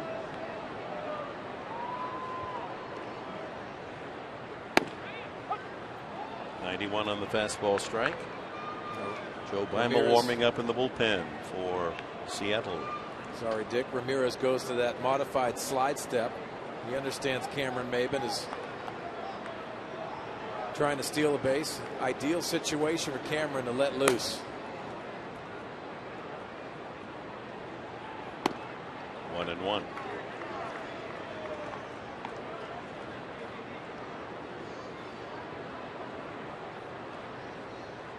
Amarista was in the middle of the activity offensively last night. His infield hit leading off the 6th. He came around to score on a wild pitch to tie it. And his sacrifice key in the 8th inning set up Medica. Throw to first for 1. Back to first with a pitcher covering, not in time. So Amarista safe on the fielder's choice. 3-6 on the put out of Maven. Tuesday, July 15th. Baseball's best gather in Minnesota. Captain Derek Jeter will be on the field, his last All-Star game, and makes it all the more emotional and unforgettable. So join Fox Sports special coverage. It begins at 4:30, followed by the 2014 All-Star game at 7:30 on Fox. Mark Loretta down near the dugout. You've performed in an All-Star game. How about the Derek Jeter last All-Star game? What you think? Yeah, it's going to be emotional. I love when it's the last All-Star game for guys like Cal Ripken, Derek Jeter. You know, talking about Tony Gwynn, I think you saw Greg Maddox's comments where he said if there's one guy he didn't want to face, if he needed to, you know, keep somebody from getting a single, it was Tony Gwynn. I'd put Derek Jeter in that category as well. He's one of the clutch players of our era, and you know, certainly a great pro. Yeah, really all quality. Almost like the bat out of his hands. Struck out swinging the first time. Trying to move that runner up. Well, he's got to help himself in this situation here. You square too early, that gives that starting pitcher to ride that fastball up and in, which is very difficult to lay the bunt down. You can see choking up on, yeah, he's choking up on the bat and trying to get that barrel to it. It's a foul ball. Dale Scott said that ball hit Hahn in the batter's box. Buck again was thinking about going to second had it been a live ball, and then was going to go to first. That would have worked as a sacrifice. Amarista with 1 out back to first base. You can see him dropping the barrel of the bat as that ball is in on him. Fouls it off his front leg.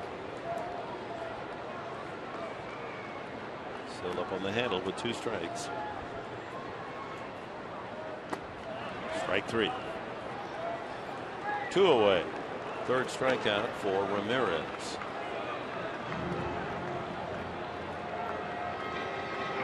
Ramirez working. A 2-hit shutout. Both hits were the scratch variety. Loop single by Venable and an infield hit Maven. Check that uniform under that hat. You sure the King Felix didn't sneak into another game here? Well, other than the strikeouts, he has settled into this game. 63 pitches to this point, 43 strikes. Attacking these Padre hitters.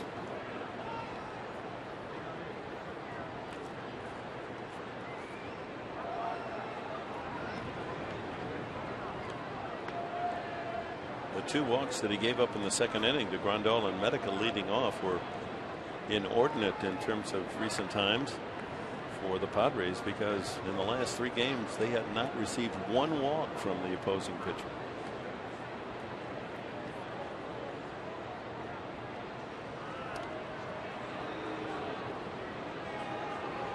Well, 22 home runs for Will Venable last year, only 2 to this point.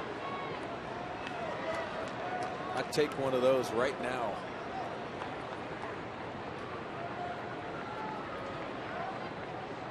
Yeah, he was all 22s last year. 22 homers, 22 steals.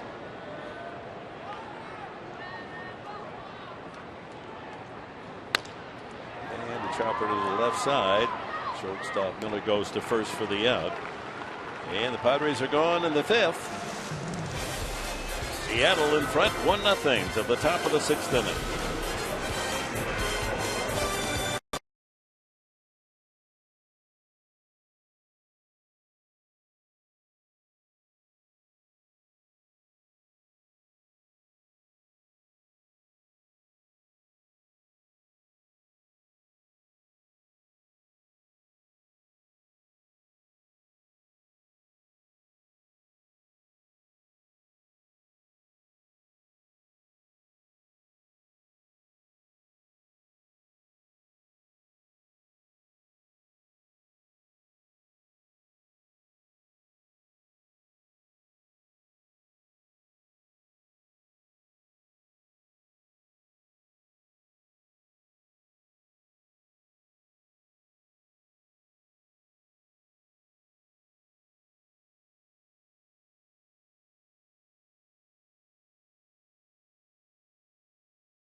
The Quan Casino, real friendly and real close.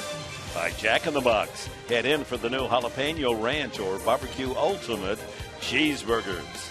And by Aramco Group, purchase, refinance, reverse. Visit us at aramco.biz.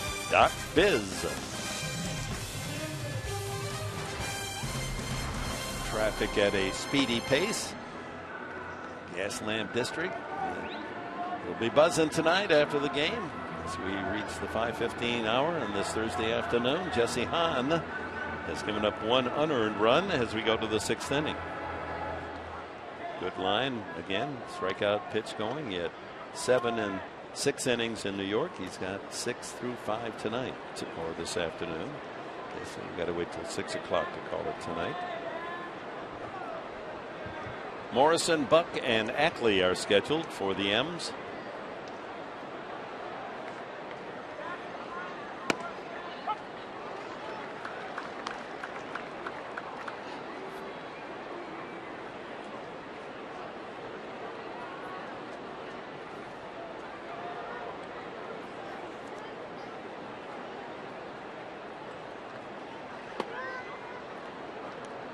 Shockingly true, but a fact and part of the story of the Padres. Here in the entire month of June, we're here on the 19th. They've not hit double figures in hits in any game.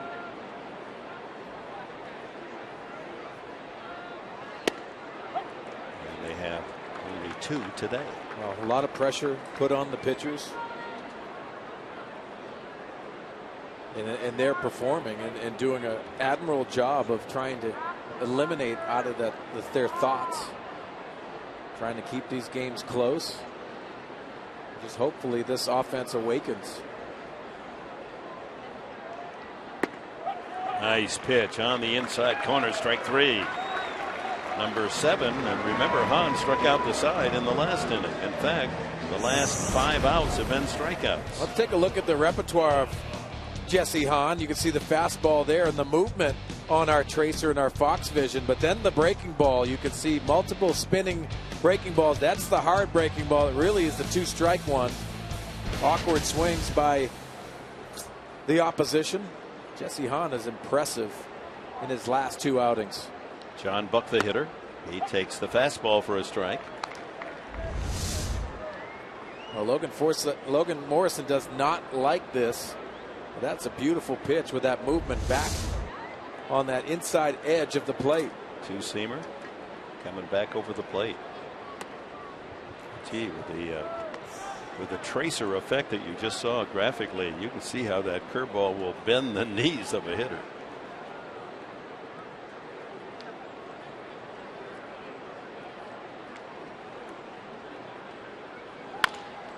Chop to third, 2 hops to Headley. And there's 2 away. That'll bring up Dustin Ackley.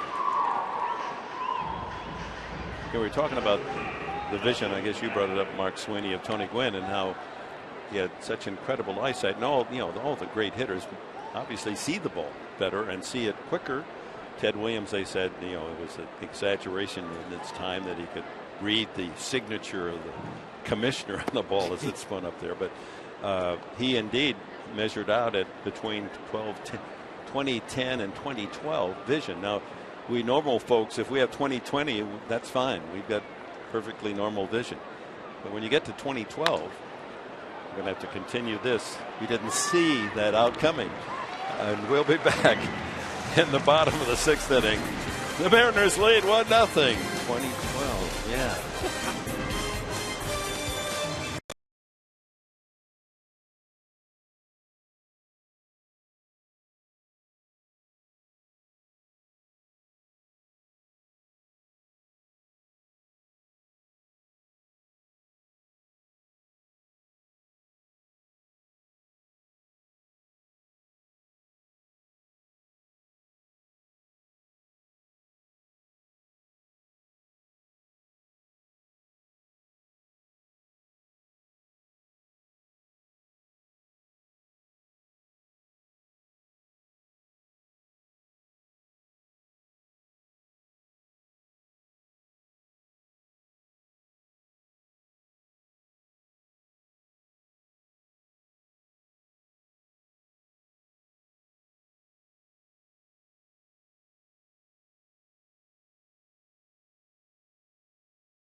In front, bottom of the 6th inning.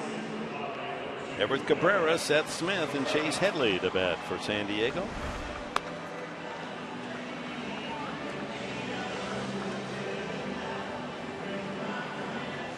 Just been a flood of feelings for Tony. And it'll continue, you can be certain. And again, next Thursday, a week from today, at 7:19, we'll have the ceremonies here at Petco Park, and you know how fabulous the group here at San Diego, what the Padres have done in their ceremonial days. It just the tribute to Jerry Coleman was fabulous. It was fabulous. Over the top great. They've set a pretty high bar for themselves. Exactly right. Trevor Hoffman's retirement was fabulous. By the mound, maybe a chance for Cabrera. Bare hand pickup and out. Oh my, Brad Miller with a big league play there to deny Cabrera. Really the only option for Brad Miller was to barehand this. Almost like an Omar Vizquel play in the Seattle Mariner uniform, and timing that perfectly, and a strike to first base. He was playing shallow enough that he was able to get there on the grass and throw him out. Close bang bang play, no argument. Seth Smith has popped up and grounded to second. I can't remember a ball hit hard yet off Rasmo Ramirez. Strike one. Well, he is gaining confidence as the game has gone along, and Mark Loretta's down near the dugout. Mark, wanted to ask you about Ramirez. What do you see down there? Springs, I'm seeing a quick arm here. I think it's tough for these hitters to pick up the fastball. Got good arm speed on the fastball as well as the off-speed stuff. But I think you're right. You know, when a team goes through something like this, it just, you've got to fight the urge not to say, here we go again, and just turn the page, one at bat to another that shouldn't carry over, or try not to let it carry over. But it's tough. Ground ball deep at first. 3-1 on the put up. 2 outs in the 6th. And again, there's the information on the Tony Gwynn Memorial Tribute at Petco a week from today. 7:19 in the evening. Gates open early. Plenty of parking for you folks. So you've got a week to make your plans. If you're a Tony Gwynn fan, who isn't? We'll look forward to seeing you here on that night.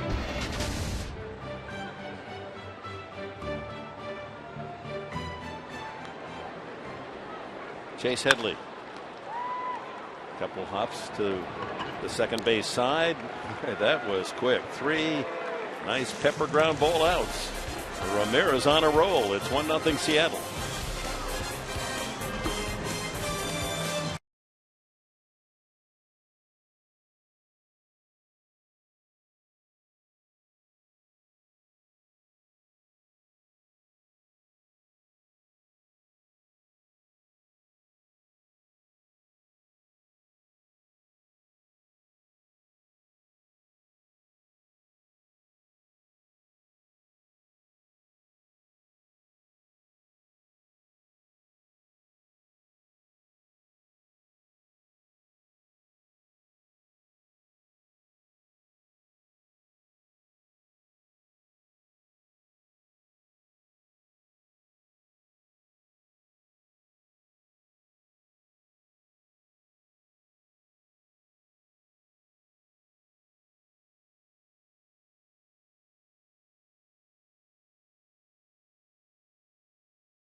My senior year of high school, me and my friends were tired of going to the barbershop and wasting $20 when we needed it for other stuff. So we learned by cutting each other's hair, and it just became a hobby for me. I've been cutting other teammates' hairs for about 4 or 5 years now. Well, Andrew Kashner let you cut his hair? He let me cut a little bit of it in spring training, but I don't want to mess it up. That's too nice of a hairdo for him.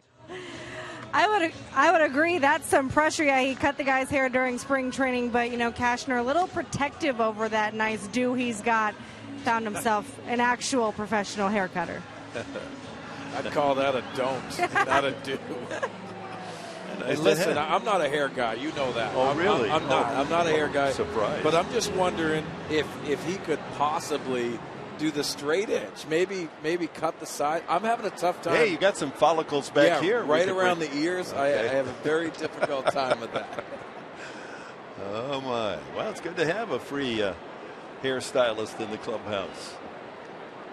Not a bad pitching performance here either. A fly ball to center hit well, but Maben perfectly placed. One pitch, one out. Brad Miller lines to center field. You know, Dick, there was another reliever, Doug Bachler, who was a hairstylist here, and that's when I had my wig going, and it felt really good. But he cut hair in the clubhouse, and it does. It's one of those things that kind of is team bonding. Yeah. It's fun. So good for Jesse. And if he continues to throw these pitches, 85 pitches now, 55 for strikes.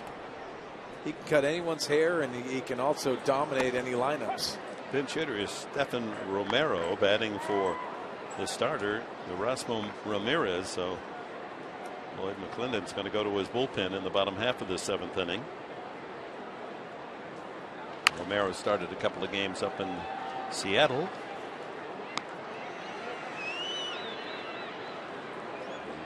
Doubled in 4 trips in the 6-1 win on Tuesday. I guess he didn't start the Monday night game. Well, the Padres got to love having Ramirez out of the game now. 88 pitches, based on what we were told, trying to protect on, not throw too many pitches. He's heading for 90. That's somewhat of a surprise. Solid outing for him. 2-2 the count.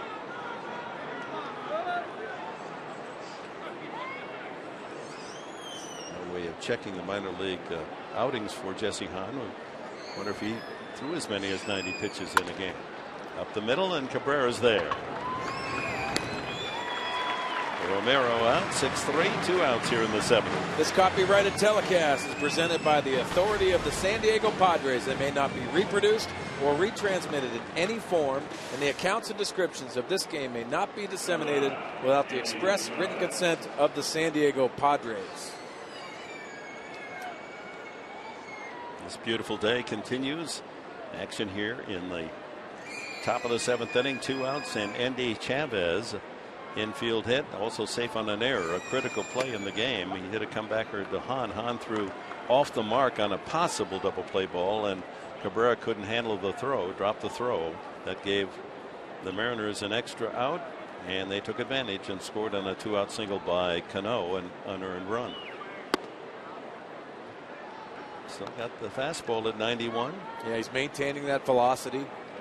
Looks comfortable with his mechanics to both sides, both his glove side and also his arm side with run. And spinning that breaking ball. There it is, right back to him. Good hands. Comebacker and a good fielding by Hahn. Fans behind the dugout there on the first base side saluting Jesse Hahn. What an outing. 7 innings, 1 run unearned for Hahn. Tommy Medica will follow Yasmani Grandal. Padres up, last of the 7th.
Erasmo Ramirez went 6 shutout innings, 2 hits, 2 walks, 3 strikeouts. And here's Dominic Leone, the rookie right-hander for Seattle. Yeah, for our Drew Ford pitching. Dominic Leone also has that power fastball, 95 miles an hour on average, but also cuts the baseball and throws a slider and changeup to go along with that. He's 4th among American League relievers, ERA of 1.19. Meanwhile, Joaquin Benoit starts throwing in the Padre pen. Last of the 7th. Padres need a run. They trail 1-0. Rondal, Medica, and Maben scheduled against Leone. Walk and a strikeout for the Padre catcher. A ground ball sharply, and a nice play by Cano to deny a base hit. That's the hardest hit ball of the day for the Padres. It winds up 4-3. Cano's glove. Well, as promised earlier in the game, we have the AT&T fan photo for you. You tweet your photo to hashtag SD fan photo. A chance to be shown in an upcoming game telecast brought to you by AT&T. Thank you, Ryan. Good looking group there. Tommy Medica has walked and flied to left. The announced attendance today, 18,755. 95 on the fastball. There's a hint as to why he's tough to hit. Well, Leone will stay mostly away to hitters.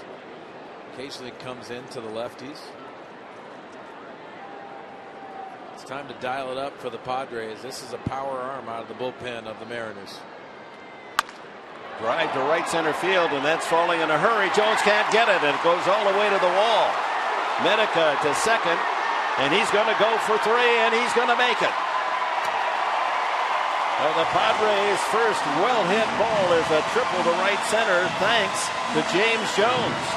He didn't try to play it for a long single or double. He took the gamble on the dive, and that allowed the Padres to get that big extra base. Yeah, what a beautiful swing by Tommy Medica, and a mistake by a young center fielder. The ball going away as we take a look at that beautiful swing with that leg drive. Continuing that barrel through, but you can see Jones diving at this ball. Really didn't have a chance from my vantage point. But to the benefit of the Padres with a ringing triple by Tommy Medica. The infield comes in tied. That's the second triple this year for Medica. He represents the tying run here with 1 out. Cameron Maben, the hitter. Infield tied. Hitter's delight for Cam Maben. He's grounded to short and credited with an infield hit the last time. So he beat it out to shortstop. Well, RBI situations, you got to think middle of the field, especially with the infield in. Try to elevate a pitch and don't try to get too long with your swing. Fastball 96, 1-1.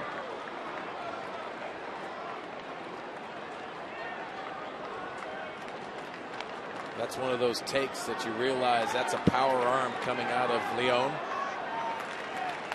Possibly the adjustment is just to get ready to hit earlier for Cameron Maben. That'll do the job. Right center field for a base hit. That's going to go all the way to the wall. Medica scores. There goes Daddy Longlegs around second. He's on his way to third with a triple. It's tied at 1.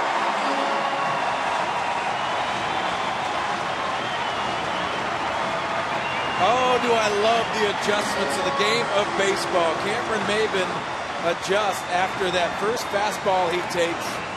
And if we go back to how Leone attacks Cameron Maben,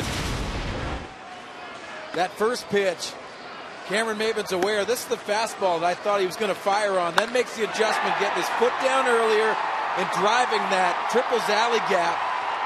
And watching Cameron Maben run never gets old. Back-to-back triples for the Padres. Tie ball game. Both stand-up triples, and both in the same gap, right center field. Medica sets it up. Maben drives him home. We're tied at 1, and the go-ahead score here in the bottom of the 7th inning at third, just 90 feet away as Rick waits the pitching coach to talk with the battery.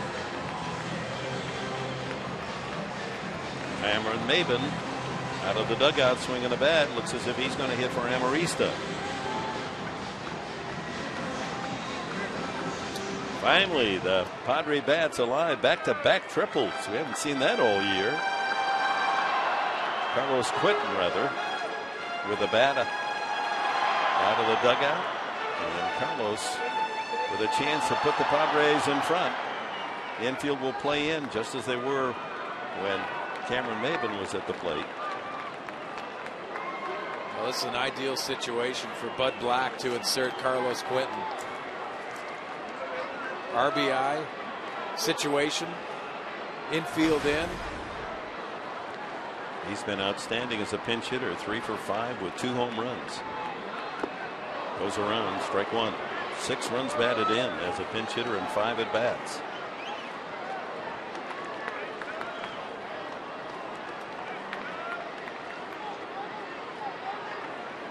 Well, that right center field gap inviting for him as well.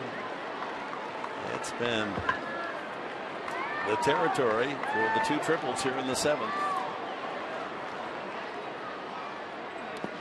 Ooh, good block by Buck. Well, that's a good take by Carlos Quentin.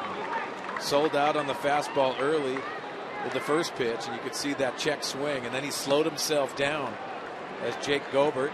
We may see Gobert, who just arrived today, his first major league experience. He may get a chance to figure in this game.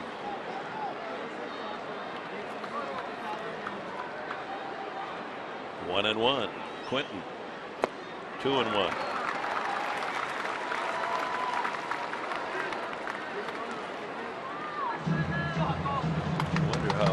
That heart of Gobert is beating in his chest right now, anticipating his first major league at bat. Yeah, it's the numbing of the legs. It's the heartbeat. Maben with great speed, carrying the go-ahead score there at third. And taking high, 3-1. That was the cutter. I don't think he wants any part of Carlos Quentin. Benoit just taking it easy now. He's heated up.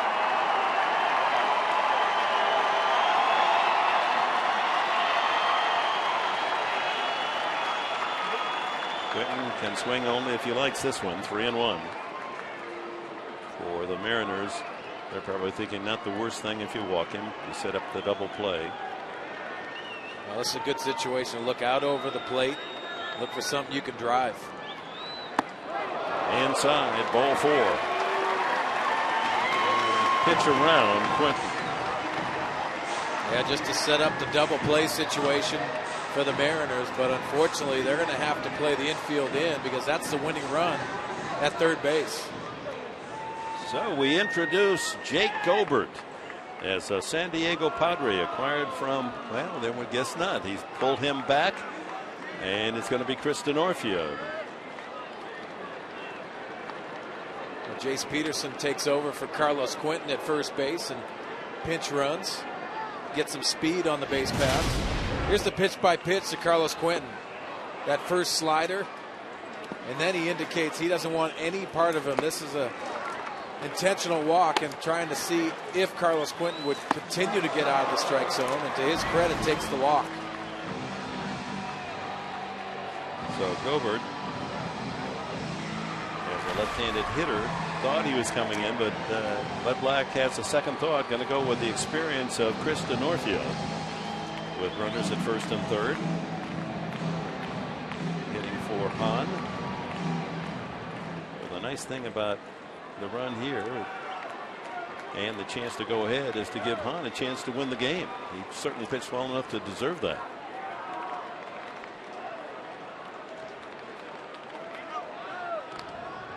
Peterson, good base runner there at first. Well, Chris Denorfia coming off that infield single last night. Chris Denorfia is due for one of those hot streaks that he gets in. This is an ideal guy, that fastball guy, and just stay off that hard slider. Oh, a little look at a possible safety squeeze. Denorfia pulls the bat back. Denorfia will stay in the game perhaps, and play in the outfield. Of course, Amarista now out of the game, so Peterson, who is the base runner, will take over at second base in the top of the 8th. But at the moment of truth here, 1st and 3rd, 1 out and a run home. It's tied at 1. Bunted right through that one. So with the runner at 3rd, Seager can't come in too tight, and he was trying to bunt it toward 3rd. And you see Denorfia bunting through, and that's a tough thing for Cameron Maben as he scampers back to 3rd base. He's going to head home on contact. Yeah, that base runner has to read that ball down, and he can go as far as he wants. Doesn't have to go all the way. But if it's a good bunt, scamper right into home plate.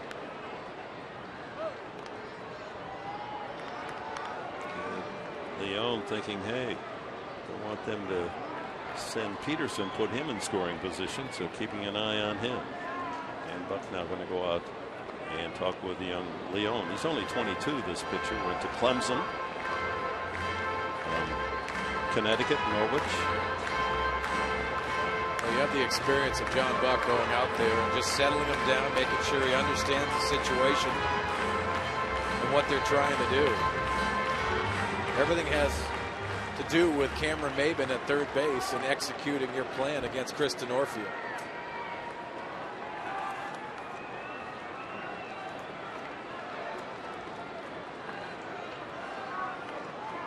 A ball, a strike to Denorfia.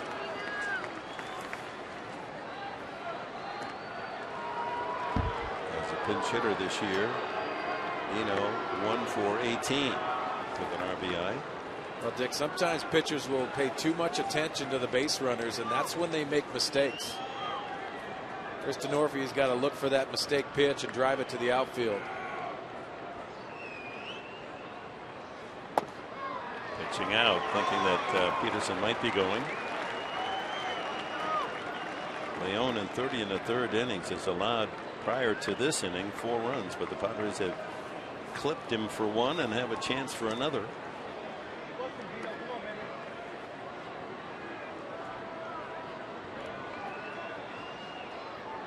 Maben 3rd, Denorfia at 1st. Drive to center field, base hit. Denorfia delivers. Maben scores. Padres lead 2-1.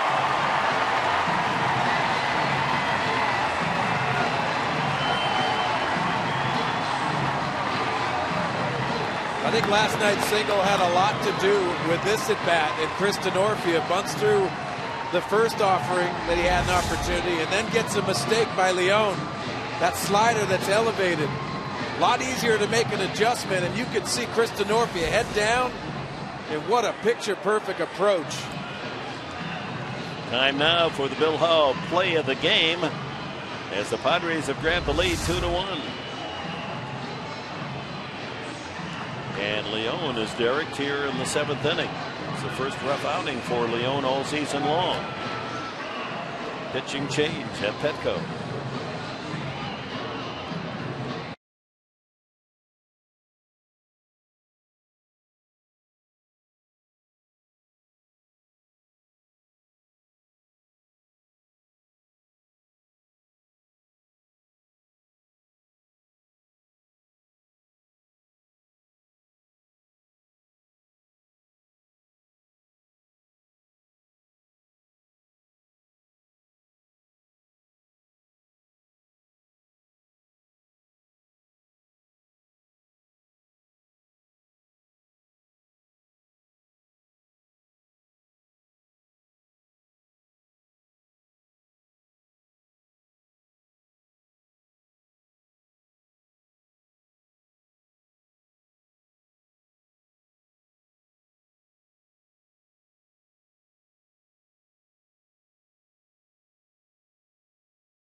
by Erasmo Ramirez, the starting pitcher for Seattle, have exploded here in the 7th against reliever Dominic Leone, and the pinch hitter Chris Denorfia with a 1-1 tie drives an RBI single to center field to give San Diego a 2-1 lead, and that is the Bill Howe play of the game. Yeah, what a beautiful swing by Chris Denorfia. The approach, the mistake pitch by Leone.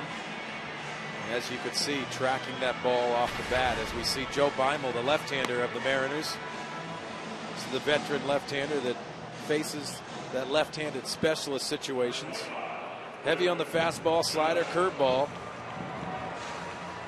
Averages 88 miles an hour on the fastball, but likes that slider to put hitters away. 12th year in the big leagues for the 37-year-old Beimel. He inherits first and second. Peterson, the pinch runner, at second base, and Denorfia at first. 2 runs home to give the Padres a 2-1 lead, and Will Venable, the hitter, a bloop single, a fly ball out, and a ground ball out to short.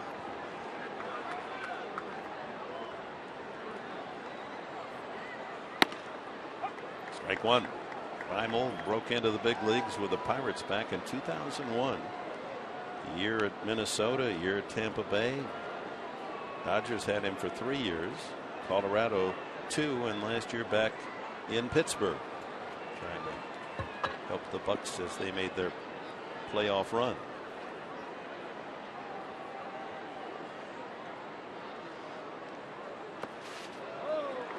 Nice stop by Buck. That slider that gets away from Beimel. Man, it looked like a queen bee landed on his chin. Got a swarm on there. I don't know. That'd be uncomfortable for me. I don't know. I told you, I'm not a hair guy. Yeah, I got that part. Man, that is thick. 1-1. A roller to first. That's going to be tough, and they do make the play 3-1. Almost a handoff rather than a flip from first baseman Morrison to Beimel. Runners move into scoring position. Venable out 3-1. It's up to Cabrera.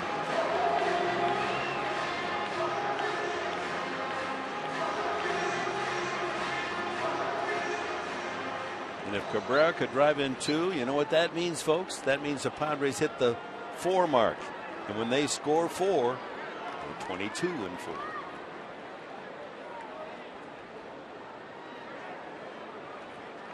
He's grounded out 3 times this afternoon. Turns around, hits right-handed for the first time.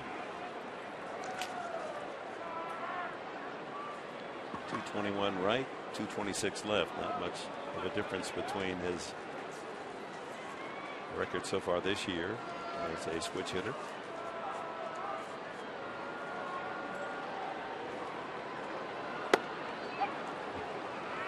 Change up.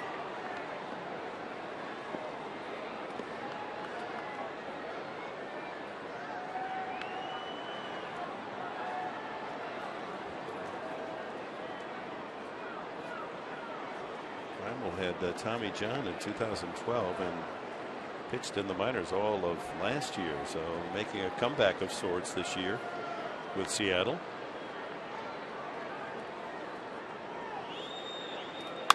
Up the middle, base hit. 1 run in. Here comes Denorfia. He will score, and on to second goes Cabrera. It is for the 1 Padres.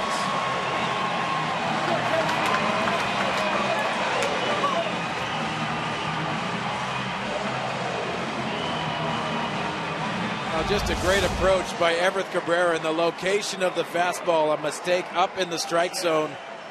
And using the middle of the field in RBI situations. These are backbreakers with 2 outs, 2-out RBIs, and credit the Padres coming out firing in this 7th inning, putting up the 4 spot. A 4-1 lead as Cabrera puts on the landing gear at second base. Moving up on the throw. His 12th and 13th RBIs of the year. What an inning for the Padres. A big crooked 4 up there on the board. And here's Seth Smith, the 8th man to come to bat. Takes a strike. He's 0 for 3. Popped up and grounded out twice, Seth. Only 2 hits in the first 6 innings, but 4 runs on 4 hits here in the 7th. All 4 charged to Dominic Leone. All 4 runs. He had given up 4 all year. Nice stop by Buck. Well, the opposite field approach by the Padres, using the middle of the field. We constantly say that, but executing it in the 7th. Good point. All 4 hits. None of the 4 pulled. Triples were to right center, the opposite direction by Medica and Maben, and the singles were up the middle. Denorfia and Cabrera.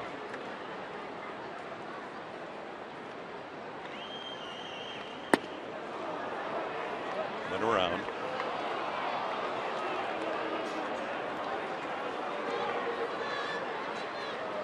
One and 2 to Smith.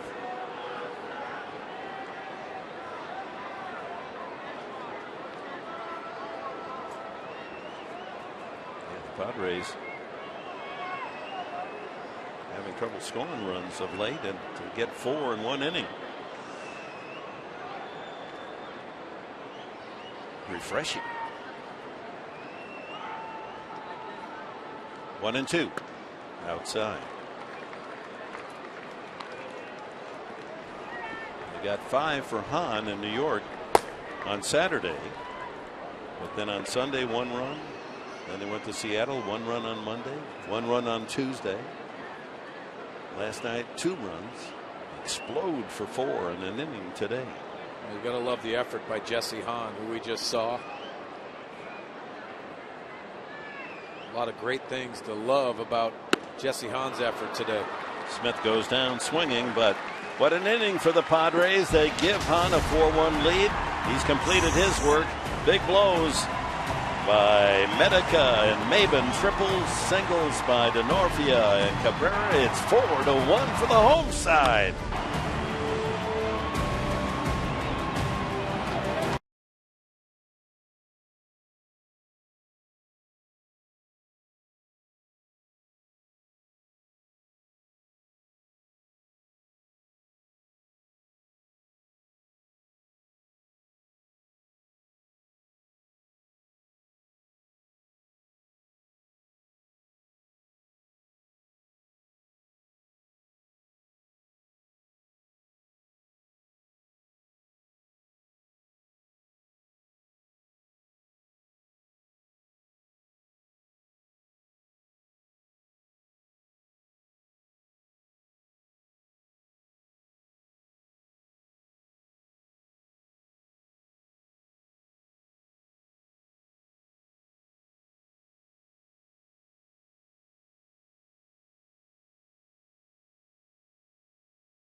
Right now, top of the 8th inning, Mark Loretta, Mike Pomeranz working on Padres Live, the post-game show brought to you by Cox Communications. So Jesse Hahn does a nice job. Now he turns the ball over, we think, to a very good bullpen we know in Joaquin Benoit, and of course Houston Street available. Yeah, I see Joaquin out there, so he's definitely in there. Yeah, we got him and then Street. That's the formula for a win for the Padres. That's the way it's shaping up, and hopefully Houston Street now with a shot at another opportunity. But right now, it's in Joaquin Benoit's court. So when we see you after the last out tonight, we're going to wrap up everything that happens out here today. We'll take you around baseball, show you some highlights, and hear from the manager, Buddy Black. All that and more coming up after the final out today. All right, gents, thank you very much. And the award-winning post-game show as Joaquin Benoit comes in to throw. 8th inning, he has been outstanding. Look at that opponent's batting average.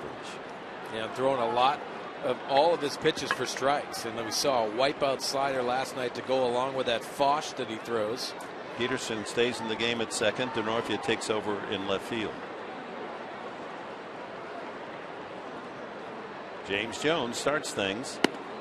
Misplayed that Line drive by Medica. He could have held that to a single or double, but went for the spectacular and rolled all the way to the wall for a triple, and that really set it up. And you could just feel the positive vibes then as Maben came up and tripled in the same spot.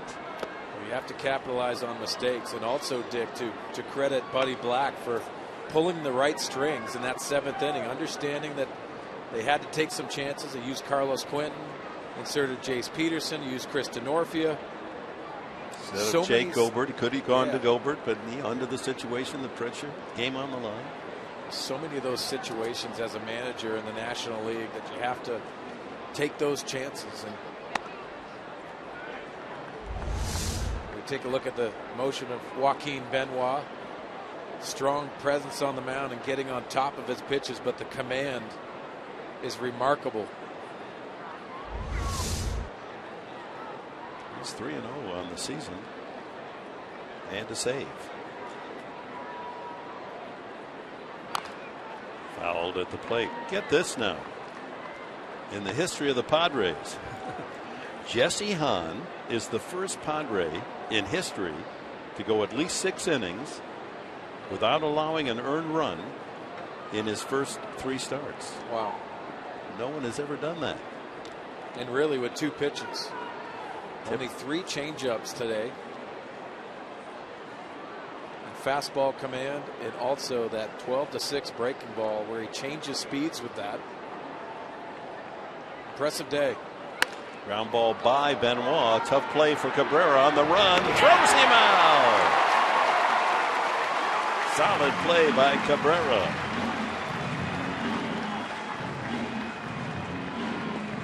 Well, that first step for Everett Cabrera off the bat of Jones, and he gets out of the box from that left side and quickens up the approach of Cabrera and that strong throwing arm. Impressive play by Everett. Brings up Cano. He's been the hitting star for the Mariners today. 2 for 3, driving in the 1 run, a single to center. 2 singles and a strikeout for Cano. Hahn went 7 innings, 1 unearned run, 5 hits, 2 walks, 7 strikeouts. So in the last 2 outings for the 24-year-old Hahn, he goes 6 innings in New York, 1 hit, no runs, and today 7 innings, 1 unearned run, and only 5 hits. Was going against 7 left-handed hitters in this Seattle Mariners lineup. Right on left really doesn't matter. You saw a lot of success with that breaking ball today.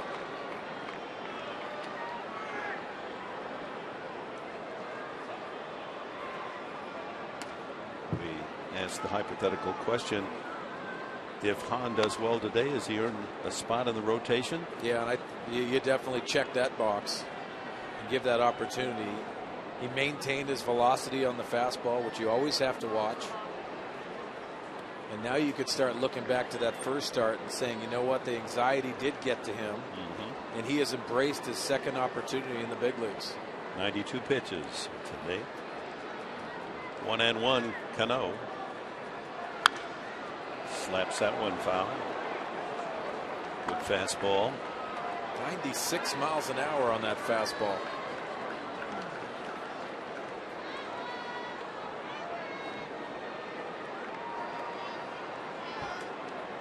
Those ladies came up with a souvenir. That's great.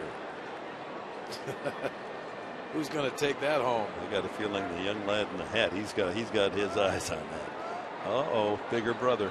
They win too. A ball, 2 strikes to Cano.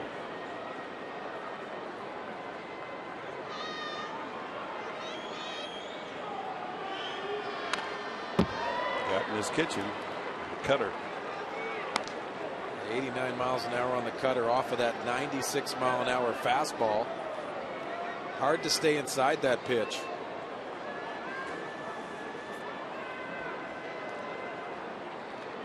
After Cano, it's the cleanup man, Seager. Top of the 8th, the Padres rallying with 4 in the home half of the 7th to take a 4-1 lead.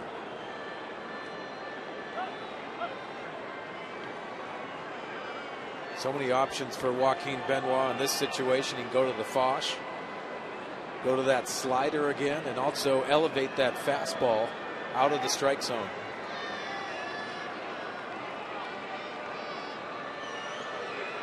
All-Star Cano waits. Ooh, that was around the ear. 2-2.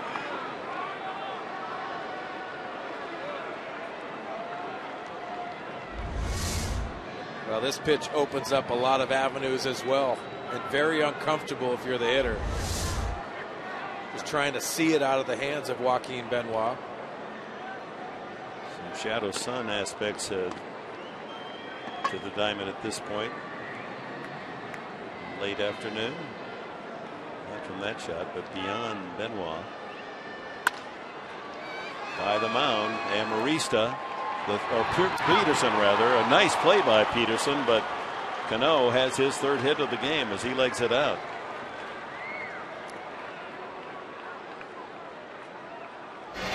Let's look at the sequence by Joaquin Benoit to Robinson Cano. The fastball up in the strike zone to change it. Then the Fosh comes and Cano works the count to the fastball away. And then that cutter, that's the devastating cutter that makes him aware. Man, is that scary. Making that adjustment. A nice athletic play by Jace Peterson. Just pulled over on the pull side. Makes it difficult to get Cano. He can still run, can't he? So Cano, a 1-out single.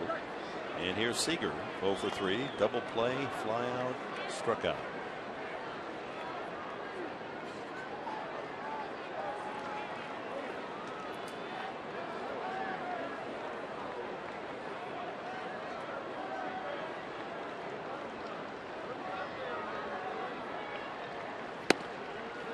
Powers the fastball in there at 94. Well, tomorrow night the Dodgers come to town. Friday night, Saturday night, Sunday afternoon. It'll be in Kennedy for San Diego against Dan Herron, a 7-4 record for Los Angeles. 6:30 TV time here on Fox Sports San Diego. Good stop, Grandal, and it's 2-1.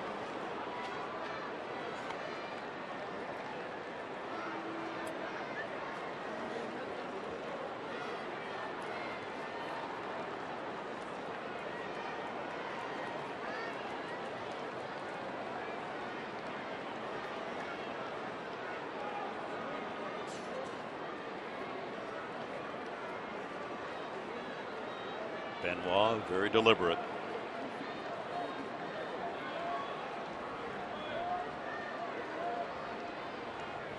High pop up left side. Cabrera angles out, calls off Smith, or Denorfia rather, now in left field, who calls off Cabrera and makes the play. 2 out. Well, if we go back to the keys of the game, the emotional letdown after last night, the Padres rally for the 4-run 7th, and also the long ball. Padres 0 home runs today, but man, was that a great approach in the 7th inning with opposite field and center field hitting.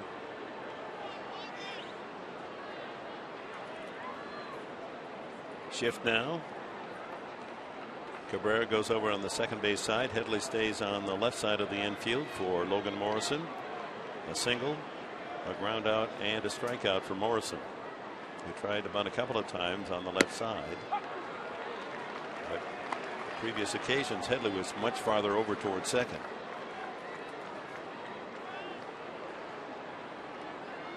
Well, you can see with the plus velocity of the outfielders are swung around the opposite way.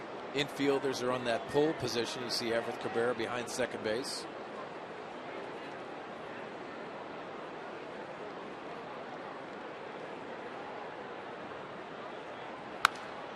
Out of play.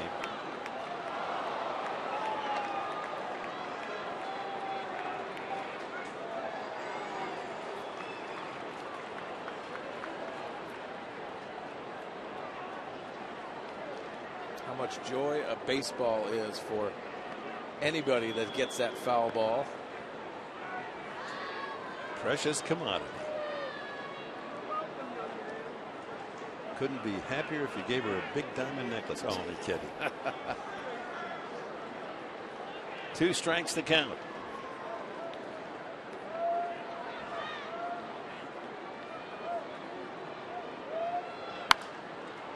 And another high foul deep to left.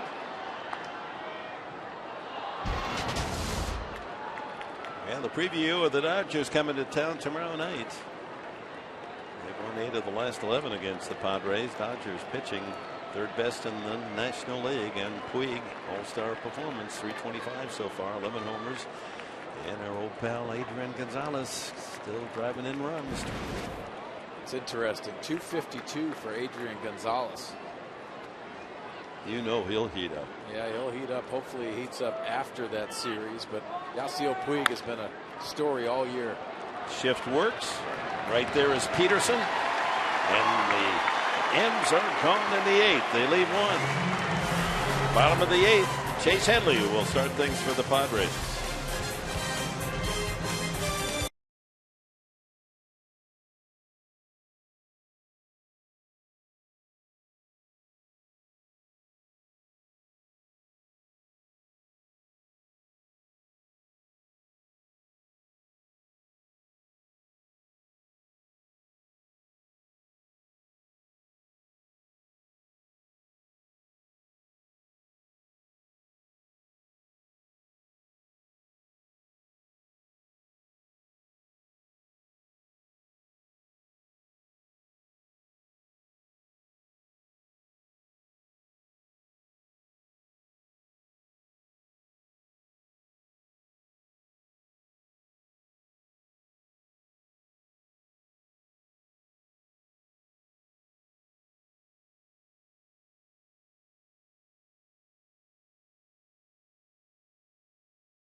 On game summary, the Mariners got on the board first on that line drive single. Robinson Cano, 1 of 3 hits today, 1-0 in the 5th, an unearned run. Then in the 7th, Medica got things going. Jones misplays the ball, and Medica races to third with a triple. That brings up Maben. Same result, right center field. That one cleanly through. Ties the game at 1 as Medica scores, and Maben sprints to third. Both triples stand up. Pinch hitter Denorfia gives the Padres the lead, 2-1. And with 2 outs, Everett Cabrera, runners at second and third, punches one up the middle, a 2-run single, and a 4-run 7th inning to give the Padres a 4-1 advantage. Nissan game summary.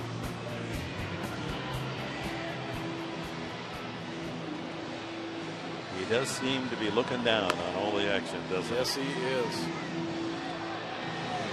Fernando Rodney, who is the closer for the Mariners, comes in a 4-1 game.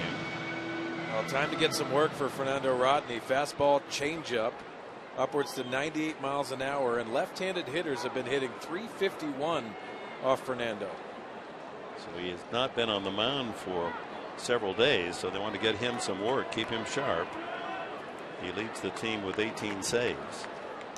See the shift against Chase Headley, 3 on the right side. Robinson Cano playing short right field.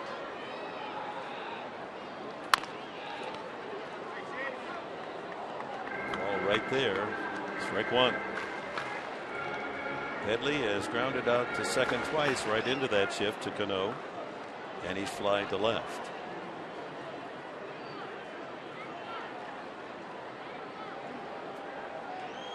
Headley, Grandal, and Medica scheduled here in the bottom of the 8th. And another ball right into the shift. It's 4-3, even though it was the shortstop who threw him out.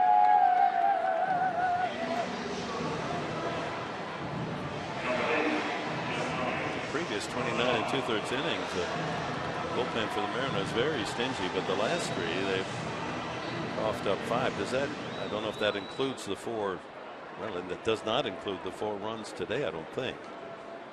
It does include. Okay, well, it does skew it, doesn't it, with the Padres getting 4 today. First pitch strike to Grandal. A walk, a strikeout, and a ground out. See number 19 on the eye black of Yasmani Grandal. Ah, that's a nice touch.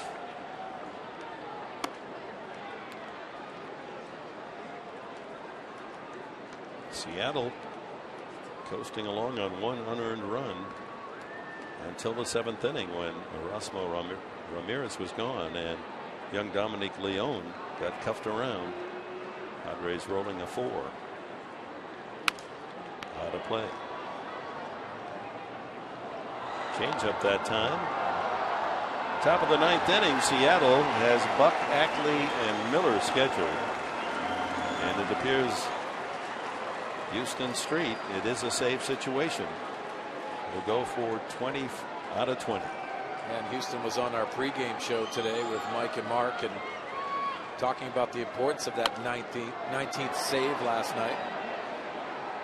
And the fact over the last couple of years has by far the best save percentage of anyone in Major League Baseball. And his answer was a good one. Typical Street. He said, you know, I can't think that way. That's for you media to count the saves. My job is to make sure the next one is a save. Yeah, his professionalism and the way he goes about his business is an example for everybody.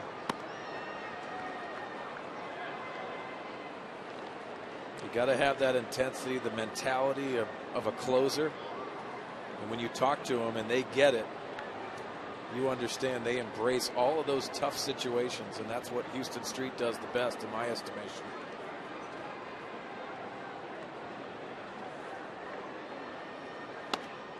Got him. First strikeout for Rodney. 2 away here in the 8th. Medica the batter. Well, time now for the Carl Jr. Star of the Game. We're going to make a collective stars of the game. The offense. Give Medica 1 point. Another point of the star to Maven. Denorfia driving in a run for the 3rd star, and since Cabrera knocked in 2, we'll give him the other 2 points. Exactly. Our Carl's Jr. stars of the game. Why not? Because the offense made adjustments against Erasmo Ramirez.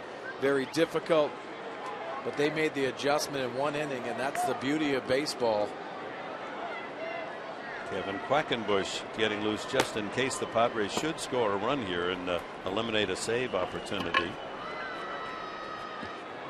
But the base is empty, 2 out to Medica. Walked, fly to left, and triple to right center.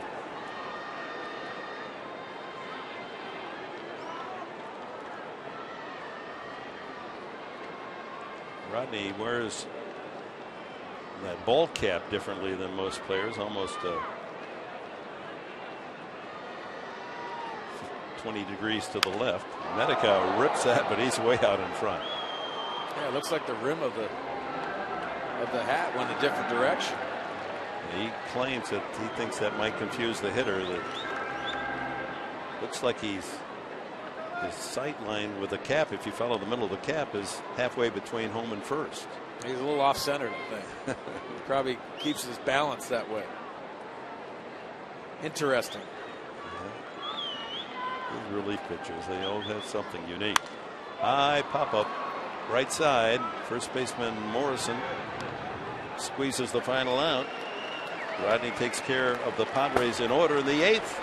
And here comes Houston Street, aiming for 20 out of 20 this year.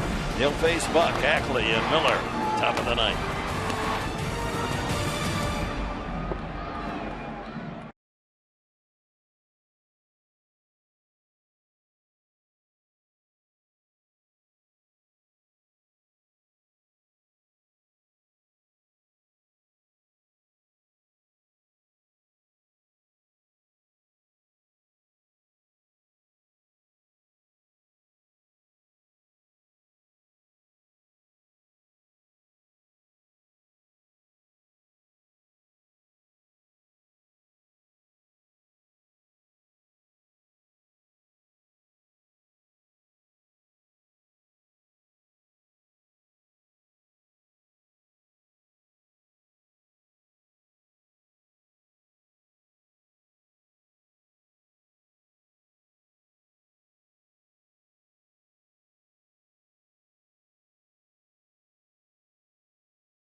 By Southwest Airlines. Find Southwest Airlines fares online only at southwest.com. By Petco, the power of together. And by your San Diego Lexus dealer.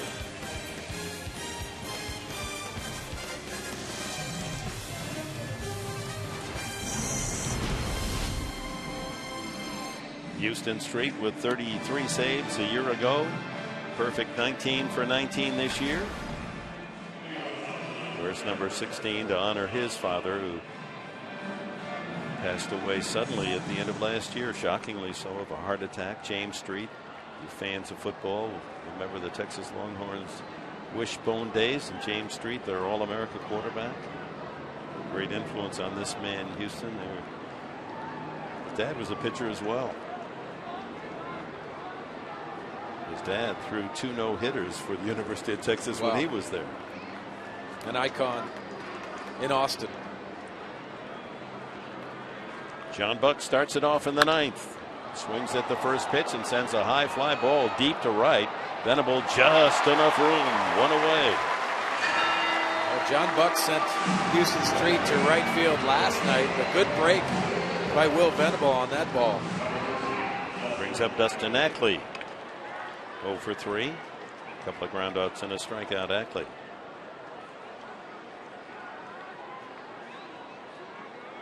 He certainly has his routine, Street. Looks into his cap, licks his fingers. 0-1. He knows how to change angles, move on the rubber to create those different angles and throw any pitch at any time. That's to his benefit. 1-1. The precision and what he does to try to manipulate the baseball. You have to marvel at it, especially when you don't have that plus velocity. 2-1. Oh, when you think about today's closers, you think power pitchers, 96, 97 miles an hour, come in and blow you down. But here's a man, his fastball will touch 90. Drive to right center, and there's no one there. Maben trying to cut it off and bobbles the ball. Believe that Ackley was going to make a double out of that anyway. And that's how we figured they'll score it. A double for Ackley. Well, take a look at how Houston Street attacks Dustin Ackley on the first pitch, that fastball away. And then he paints that fastball on the outside edge. Goes back to that with that 2-seam action to try to see him get out of the strike zone. And then misses out over the plate. All fastballs. And why not when you have a 3-run lead? The man you're concerned with is not the guy at the plate, Brad Miller. He can't beat you, but you want to stay away from the on-deck hitter who could tie it. Strike 1. Miller well below 200 when the Padres flew into Seattle on Monday, but he's really swinging much better of late. Well, that Montero is on deck. Another base hit, falling in a hurry in front of Venable. Holding at second was Ackley, so he just moves to third. Sounded like a broken bat for Brad Miller, and that brings a tying run to the plate. Yeah, it looked like Will Venable was playing almost a no doubles defense because this ball was not squared up. You can see Miller trying to fight his hands inside the baseball. Yeah, it looked like Will Venable was playing a little bit deeper on that right side. That could be on the scouting report. And then the shadows for Will Venable. So first and third, and Jesus Montero, a free swinging catcher. They just called him up this past week. He homered up in Seattle against the Padres. A line shot to left. He's got that power to right center. Ground ball up the middle, could be 2. 6-3 double play, and the Padres win.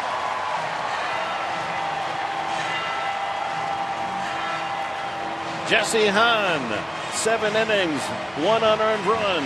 Houston Street, his 20th save of the season, and the Padres have taken 2 from Seattle, Mike. It's great to see the guys get a little mojo working here at home as they prepare to take on the Dodgers. We'll get you set for that series. You'll hear from Buddy Black. All that and a whole lot more coming up next on the postgame show.